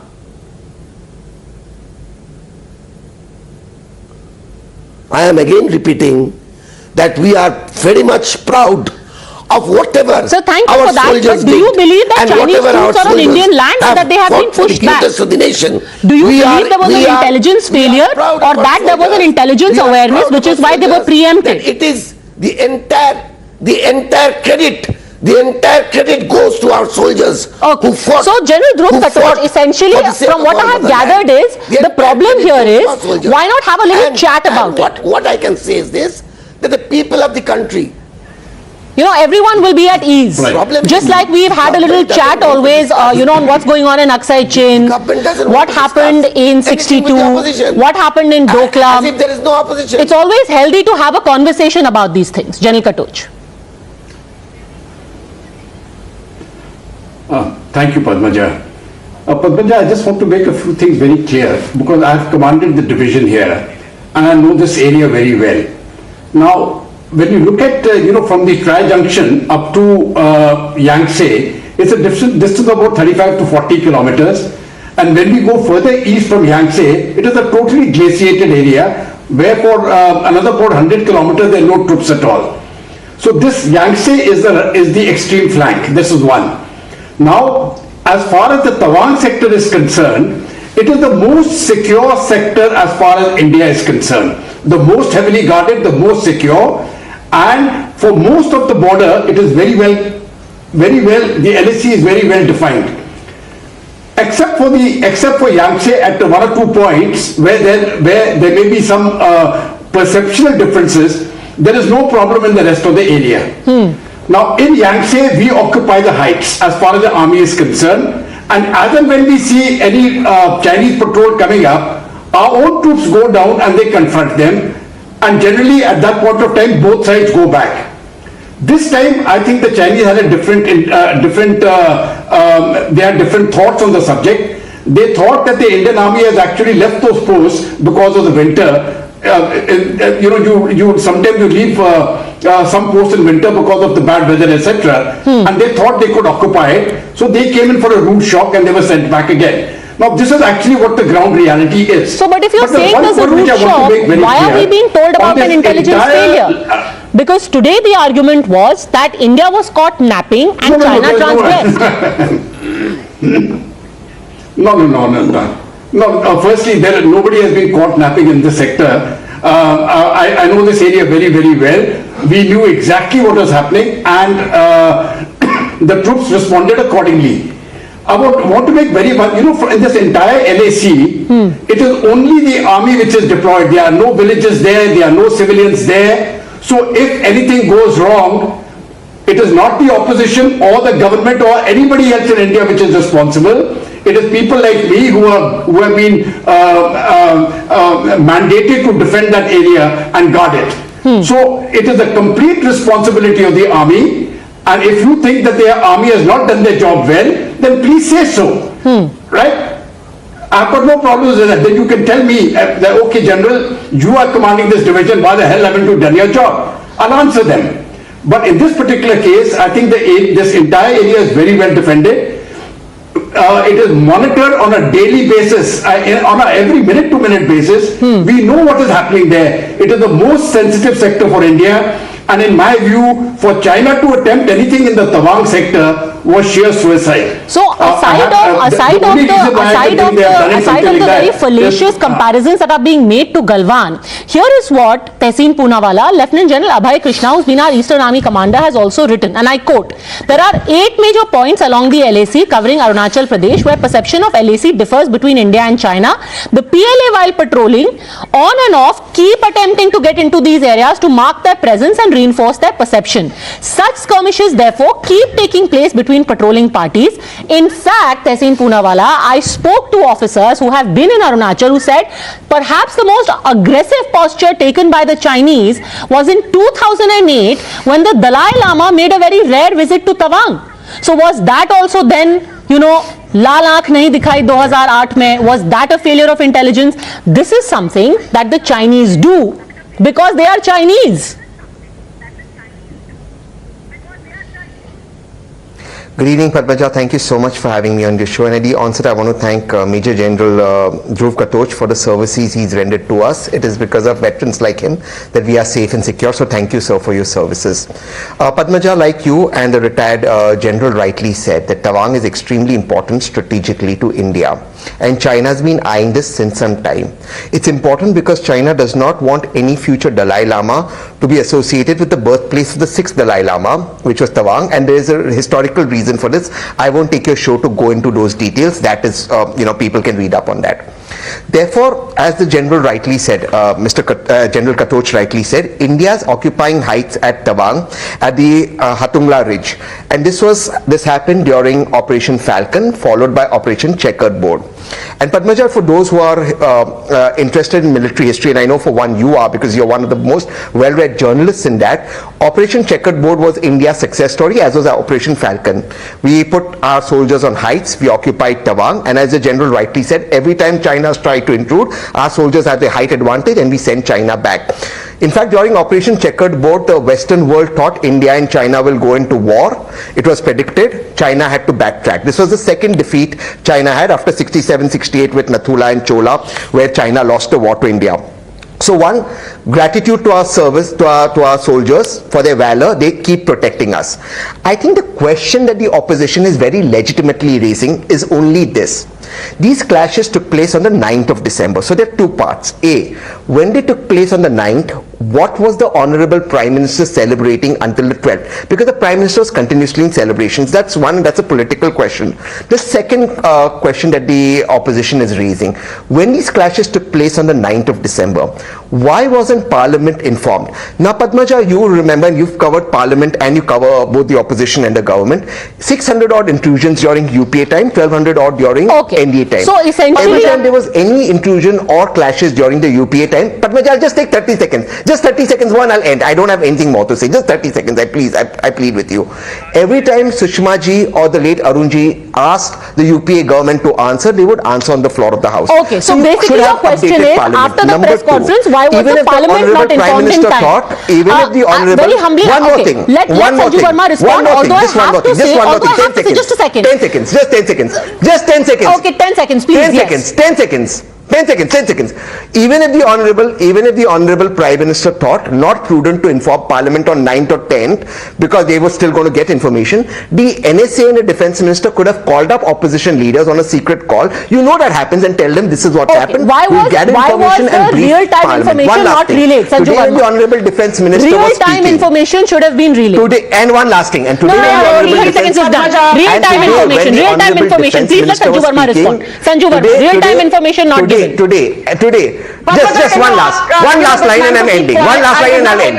Today when the Honorable, one last line, Sanjuji, one last line and I'll end. We will never progress in this debate. Sanju Verma, real-time information not relayed. One last line. I would have finished. Can you ask this man to stop rambling? Okay, please, let's not be personal. Go on. Real-time information not relayed. relayed. His name is Chasing. You can be decent to me. You don't have to be rude. Either he continues to have a monologue or you allow me a rebuttal. Yes, go on. Thank you. Let's be very clear. आप बोलिए. Let's be very clear. जी हाँ, मेरा वक्त है बोलने का, मैं ही बोलूंगी. Thank you so much. Padmaja, I've already started getting told on Twitter, Sanju Verma said that, it's the Prime Minister's prerogative to have a press conference and discuss issues of national security at his discretion. Let me again say this categorically with no ifs or buts. National security is a very sensitive issue. It is entirely the discretion and prerogative of the government of the day how much to divulge and how much not to. And I say this with full responsibility. Point number one. Point number two, since we've discussed Operation Falcon, hats off to our armed forces of yesteryears, and now let's also discuss Operation Snow Leopard. It is for the first time in the history of post-independent India, Padmaja, that the Chinese were forced to disengage in February 2021, post-Galwan. China was forced to go back to Finger 8 at Pangong So, and India to Finger 3 near the Dham Singh Thapa post. And the area between Finger 3 and Finger 8 was declared a buffer zone. And do you think that government that, does not play hardball would have forced, an aggressor like China to voluntarily disengage? So please don't say, Narendra Modi is not a strong PM. And who is saying this? People like Asaduddin Owaisi, who refuses to answer a single question on Hyderabad despite being a member of parliament from Hyderabad umpteen times. अपनी constituency के बारे में जानकारी नहीं है. And these are people who are waxing eloquent on matters of national security. 20 seconds since you've indulged the others.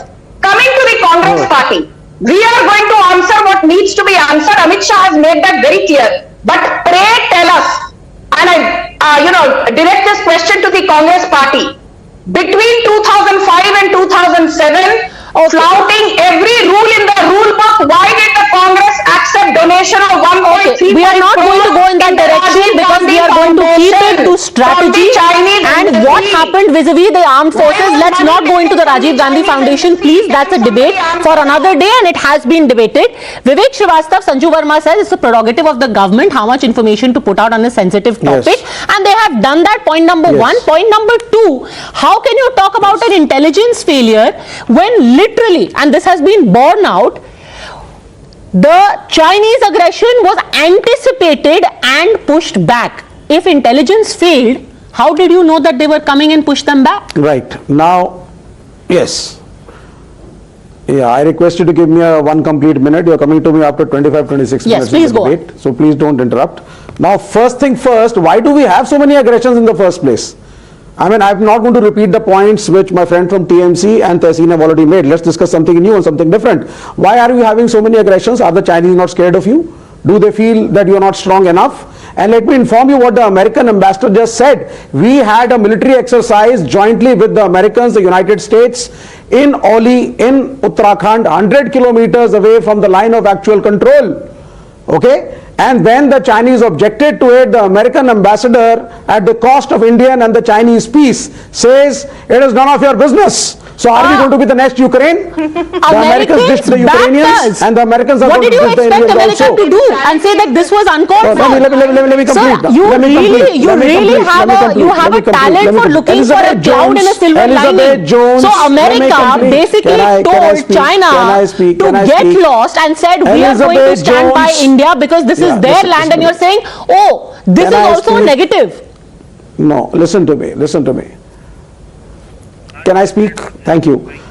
Elizabeth Jones, who is the American ambassador right now in India, when she was asked by the foreign media that the Chinese at the international level are objecting to the joint military exercise only 100 kilometers away from the LAC, she said, ask the Chinese to mind their own business. Exactly. And this is being said at the Indian Indian soil. also should be saying. Okay. So if we, which is a great thing, which is what also every Indian should be saying. Mind your own business. It's our land. You need to have a balanced foreign policy. Is not China's you need problem. to have a balanced foreign policy, madam. Bhaiya, kya? What is balanced foreign policy? Okay, what is your definition of balanced foreign policy? That when China says do not develop border infrastructure, you should go to parliament and say, oh, we stopped road construction because China has told us to. Is that balanced foreign policy according to you? Is balanced foreign policy for China to tell us do not have joint exercises and we say, oh, we're going to stay away from America? General Katoch will respond to you. Sir, God forbid the left will form the government. God knows what your balanced foreign policy will be. General Katoch. I want 10 more seconds. No. Let General Katoch quickly respond, then I'll come back to you. General Katoch, quickly. You wait now. I want to take 30 seconds. Just wait a minute. Listen. 30 seconds. I've not completed my point. No, you wait. You'll get your 30 seconds. Just wait a minute. Complete first. Or you'll get your 30 seconds. Just wait a minute. Okay, Mr. Srivastava, give 30 seconds, then I'll come back to you. I promise. 30 seconds. General Katoch, go on. No, absolutely not. My point is not complete. My point is not complete. This is for Mr. Srivastava. My point is not complete. Okay, I don't think we'll be able to continue. Finish. Mr. Srivastava, finish what you're saying. Let him speak first. General Katoch, all I'm saying is, General Katoch, with due respect to you, with lots of respect to you and the army veterans, all I want to say is we need to have a balanced foreign policy. There are 2 or 3 superpowers in the world, the Americans, the Russians and the Chinese. We need to be equidistant from all of them. If we go 100 kilometers from the LAC and we have a joint exercise with the Americans at the American directives, and then the American ambassador at our soil starts threatening the Chinese, it's not a very good foreign policy. I am an Indian, I need safety. I support the Indian soldiers who are fighting the Chinese, but I don't support the stupidity of the BJP's foreign policy. And you expect us to kowtow to the Chinese when they threaten us for what we are doing on our territory, and that according to you is balanced. Sir, with the greatest of respect, that sounds like cowardice. But anyway, go on, General Katoch. Threatening you every 3 months. General Katoch, yes, respond. No, I want to answer this. Now I want to answer. Now, yeah. Padmaja, I want to answer this now. What India does, whom we exercise with and where we exercise is our prerogative, and there is no way in which any country, including China, can tell us what to do. And I think what the American ambassador said was right. And I have said the same thing personally to the Chinese in a think tank meeting. It is our business and you can buzz off. Now, if any of our people think that if China threatens us and we should keep quiet in the interest of peace, that is not the way to keep quiet. That is a sure way to have war and be defeated. That is cowardice of the highest order, and I would urge all the people who are speaking such language not to use such language because it doesn't behove you. India is a strong country. We will deal with every country based on its merit. We will deal with China, we will deal with America, and we will deal with Russia based on India's interests. And it was in India's interest to do an exercise with the Americans near the international border, and we will do it. So I think there will be no doubts about it. What is the irony, which is where people laugh at the kind of debate we have on issues like this at a time like this. On the one hand, you have the opposition saying कि अरे prime minister China का नाम क्यों नहीं ले रहा, उन्हें लाल आंख दिखा दो. दूसरी तरफ यू आर सेइंग अरे अमेरिका के साथ एक्सरसाइज क्यों कर रहे हो, चाइना गुस्सा हो जाएगा. Keep America at an arm's distance. One hand you are like चढ़ाई कर दो, आज ही चाइना पे चढ़ाई कर दो. दूसरी तरफ you are like एक्सरसाइज भी मत करो. चाइना क्या बोलेगा? And my soldiers are not guinea pigs. I mean, sir, you my have to have not guinea pigs to be experimented upon by Narendra Modi. What is the problem that we have? My soldiers are not guinea pigs to be experimented by Narendra Modi's stupid foreign policy. Every 3 months we are having a Chinese aggression. My soldiers are getting hurt because of stupidity of the Ministry of External Affairs. It is about preparational readiness. Ministry of External Affairs की stupidity की वजह से हमारे जवान मारे जाते हैं. इनकी पॉलिसी की वजह से आई डेफिनेटली ऑब्जेक्ट. हर 3 महीने पे चाइनीज अग्रेशन होता है. क्या फॉरेन पॉलिसी आपकी? Sir, since when do you think, just a second, sir, Mr. Srivastava, since when do you think Chinese aggressions began? Since you are such a scholar, can you tell us when did Chinese aggressions begin? Yeah. When did Chinese aggressions begin? May I come in? After two. No. Listen to me now. Listen. Don't take me to 1962. Don't take me to 1962. You tell me now. I'm taking you nowhere. You tell me when did Chinese aggression begin? You know, we are having a skirmish with the Chinese almost every other day. Then the media comes to do the batting. Then we have the army veterans who come to do the batting. But ultimately, the soldiers are getting hurt. Since and the soldiers are not supposed to get hurt. Sir, what you do not realize, somebody sitting in the Ministry of External Affairs. Aggression हो रहा है because to put it very crudely, they want our land. They want our land. And here is what. So imagine Sanju Verma lives next door to you. She builds a wall in your compound. You say that I am going to ignore this because what if Sanju Verma gets angry? I will just turn a blind eye to it. Then you say, आज जाके Sanju Verma को nuke कर दो, उसे लाल आंख दिखाओ. Now you tell me, what is the option that I have? On the one hand, you are asking me to nuke her, but you say ignore what she is doing in my backyard because I don't want to anger her. I don't think a peaceful country like this guy might many allegations. You will have to deal with her, and for that, if you have to collaborate with General Dhruv Katoch, then that is good diplomacy, sir. Not sitting here and making rhetorical statements about La La. General Katoch has to quickly respond, then Sanju Verma. Quick response from General Katoch, then Sanju Verma. Yes. No, Padmaja, I have to say one thing. Yeah. You know, Padmaja, you know what Mr. Srivastava is talking is sheer cowardice. I'm surprised that India's left has so sold itself to China that they are bowing down at Chinese feet. I want to make it very clear. Chinese aggression will not be countenanced at any point, and the Indian Army is there to ensure it, regardless of the support which Mr. Srivastava and the left will give to the Chinese. We will counter them too, and we are going to win our battles, and we will win them on our own strength. Okay, Tehseen Poonawalla wants to comment. Tehseen Poonawalla, yes. Padmaja, I'm going to be very, very brief. I have several differences with the BJP. I'm not a BJP supporter.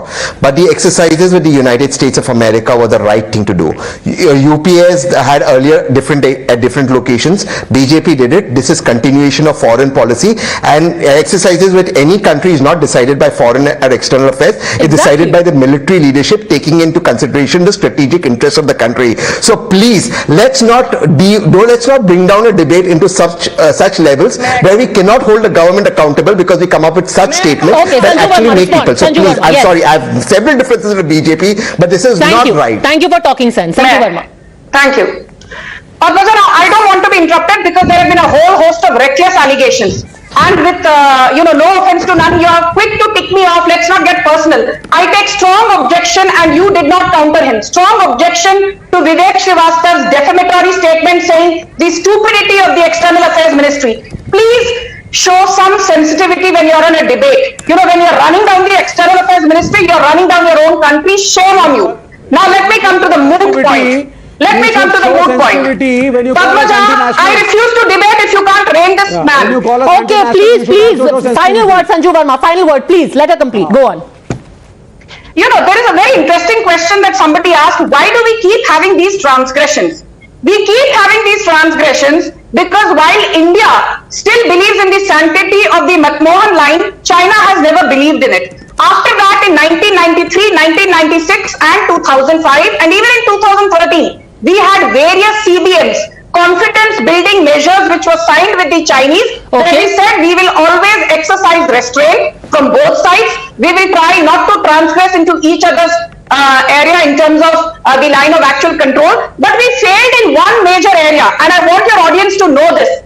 When the UPA was negotiating the CBMs in 2008 with the Chinese, they should have added the word existing line of actual control. But the UPA under Manmohan Singh refused to add the word existing, buckling under Chinese pressure. Please, 10 seconds. If the UPA would have added existing line of actual control, the skirmishes which we see today would not have happened. So please get this loud and clear. Narendra Modi is not a Jawaharlal Nehru to allow the Chinese to get away scot-free. We will land a bloody dose to the Chinese like it happened in Galwan. And for everyone who says what has been done, let me, we've been putting out figures of how road construction has happened, how constantly we are ramping up our presence in Arunachal, but there are many small details where people miss. For example, the fact that we've got Heron drones, which are now being used to keep an eye on what is happening on the Chinese side at the LAC. And it's for reasons like that today we're in a position that we know what they are up to. If people think that suddenly China is going to start talking the language of peace, it's these people who are smoking some kind of pipe. I'll leave it at that. Thanks very much, all gentlemen. Sanju Verma for joining me.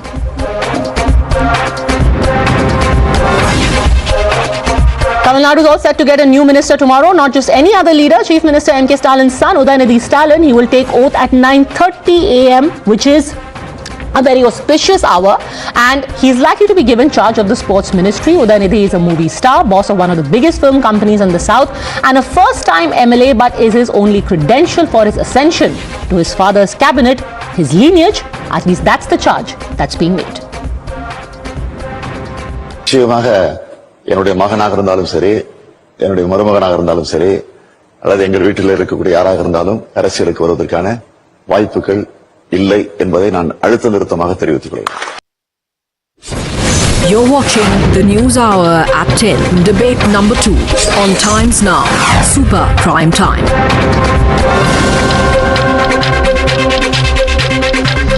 All right, SG Surya, Secretary of the BJP in Tamil Nadu, joins us along with Kovai Satyan, spokesperson of AIDMK. The first question naturally is to you, Mr. Saravanan, spokesperson of the DMK, because Mr. Stalin himself had said that I will never get my son into the ministry.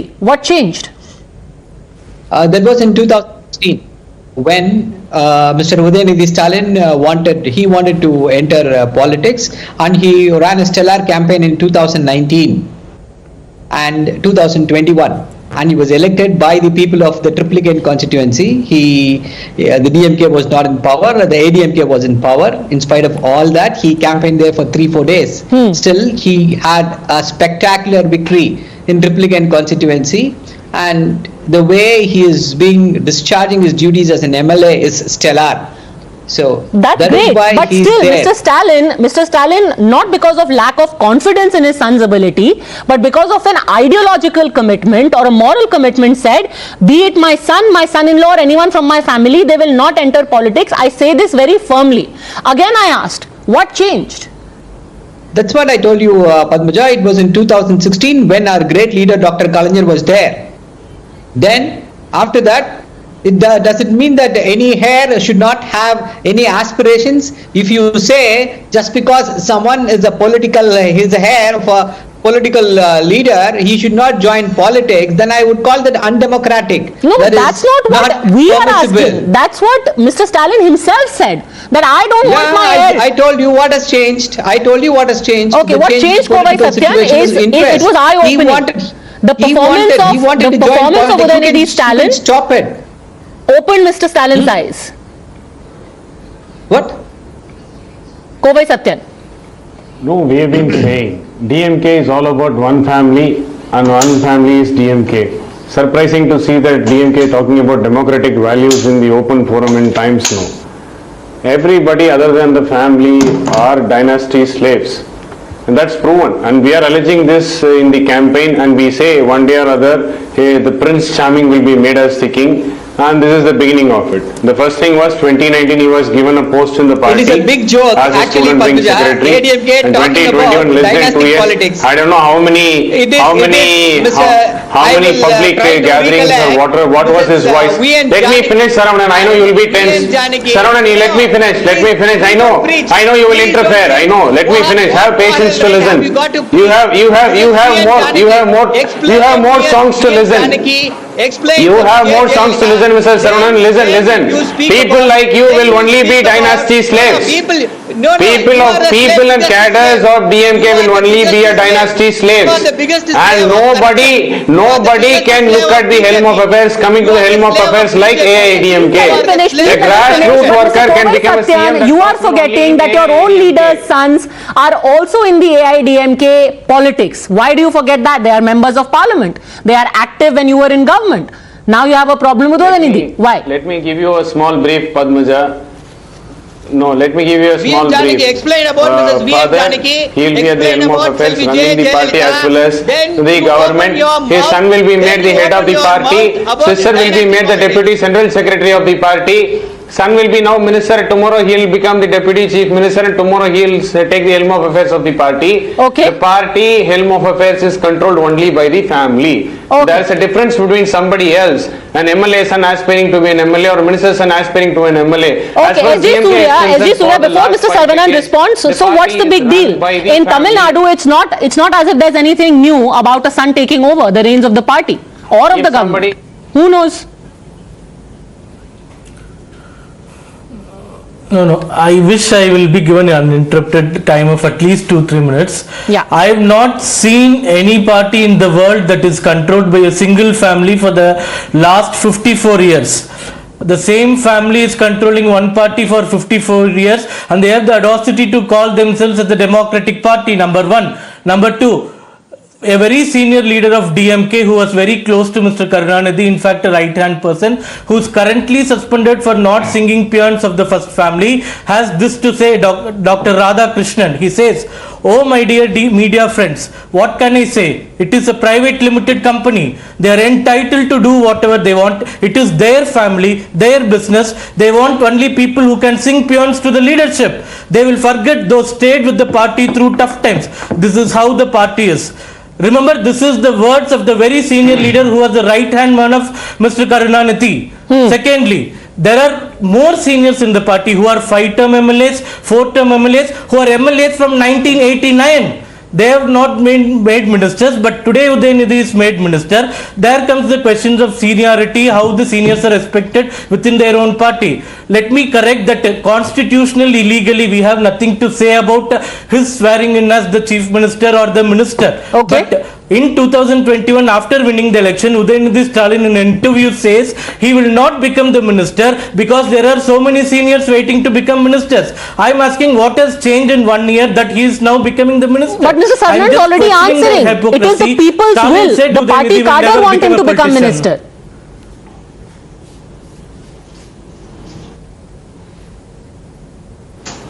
SG Surya. No, this is very ridiculous. The party cadre want him to be, the party cadres want him to become minister because he is already higher than the minister. He is controlling the party today. He is everything. Everybody knows that. Minister is Mr. just a ceremonial. What do you expect the cadre to say? Obviously, they will say yes, we want you.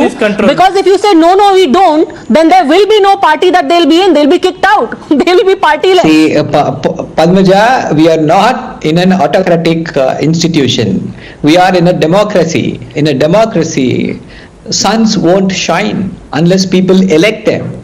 He has been elected by the people of Tamil Nadu. The constituents have elected him. This was the same allegation thrown against him that he is a dynast. And what audacity, what temerity the BJP can have speak about dynasty politics. The RSS is controlled. Many more allow me to speak, sir. Allow me to speak. It's 2 versus 1. Allow me to speak. No, he was given the seat because he was MK Stalin's son. There were more credible candidates who had worked hard for DMK. You may say whatever you want. You and your party doesn't have the spine to listen to the criticism. When I talked you barged you never had the courage to listen to what the opposition is saying. You are a slave. Come on, for generations, you are the slave of the everybody else in DMK are dynasty slaves. Agree to it. You are have the courage to agree that you are dynasty slaves. You are the slave of the Have the courage to say yes, we are dynasty slaves. You are the slave Father, of the son, corruption. grandson, great grandson, we are dynasty slaves. You are the slave. You are the slave. Come on, own it up. Come on, have the courage to own it up. You own it up, boy. You have the courage to own it up. Come on, stand up and own it up. Have the courage. You are dynasty slaves. DMK cadres are dynasty slaves. Okay, I'm going to have to leave it at that. See, ultimately, the very least you can say about this debate is that tomorrow, if anyone is going to argue about having a moral stand and saying, I am going to be a party about the cadre, at least the people can turn around and say, well, let's do a reality check on that few years from now, just in case there is a change of heart. Thanks very much, all gentlemen, for joining me, and best of luck to Mr. Udayanidhi Stalin for his swearing in tomorrow. Of course, the people will be watching about whether it is his credibility, whether it is his credentials which have brought him the elevation, or his dynasty. Thanks for watching.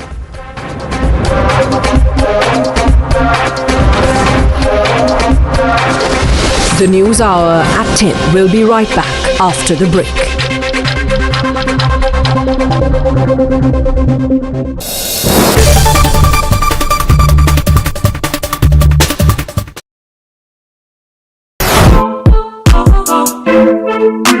Meta laid off 11,000 plus employees, Amazon 10,000, Twitter 3,700 plus, Snapchat 6,000. Guys, list और भी लंबी है, और अगर एक headline जो हर newspaper, हर news channel चला रहा है आजकल, that's about layoffs affecting the big tech industry.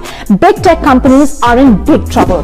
एक टाइम था जब ये इंडस्ट्री फ्यूचर प्रूफ थी एंड जॉब सिक्योरिटी के लिए काफी जानी जाती थी, बट रीस्ट्रक्चरिंग एंड सस्टेनेबिलिटी के नाम पे भर के You're watching the News Hour at 10.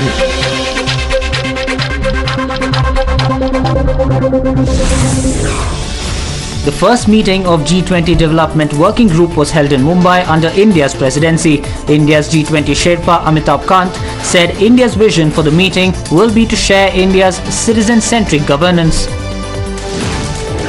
An ISI agent named Deepak Kishore was apprehended from Surat by the crime branch. The ISI agent was in touch with two Pakistan-based handlers. The Kerala Assembly passes the crucial bill where the governor of the state can be removed from the post of the Chancellor.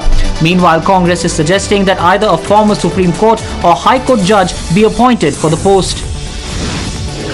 Several Maratha groups called for a shutdown in Pune today and demanded the governor's resignation after his controversial remark on Chhatrapati Shivaji Maharaj. The police lathi charged the teachers' eligibility test aspirants in Patna who were holding a protest against the state government demanding their recruitment.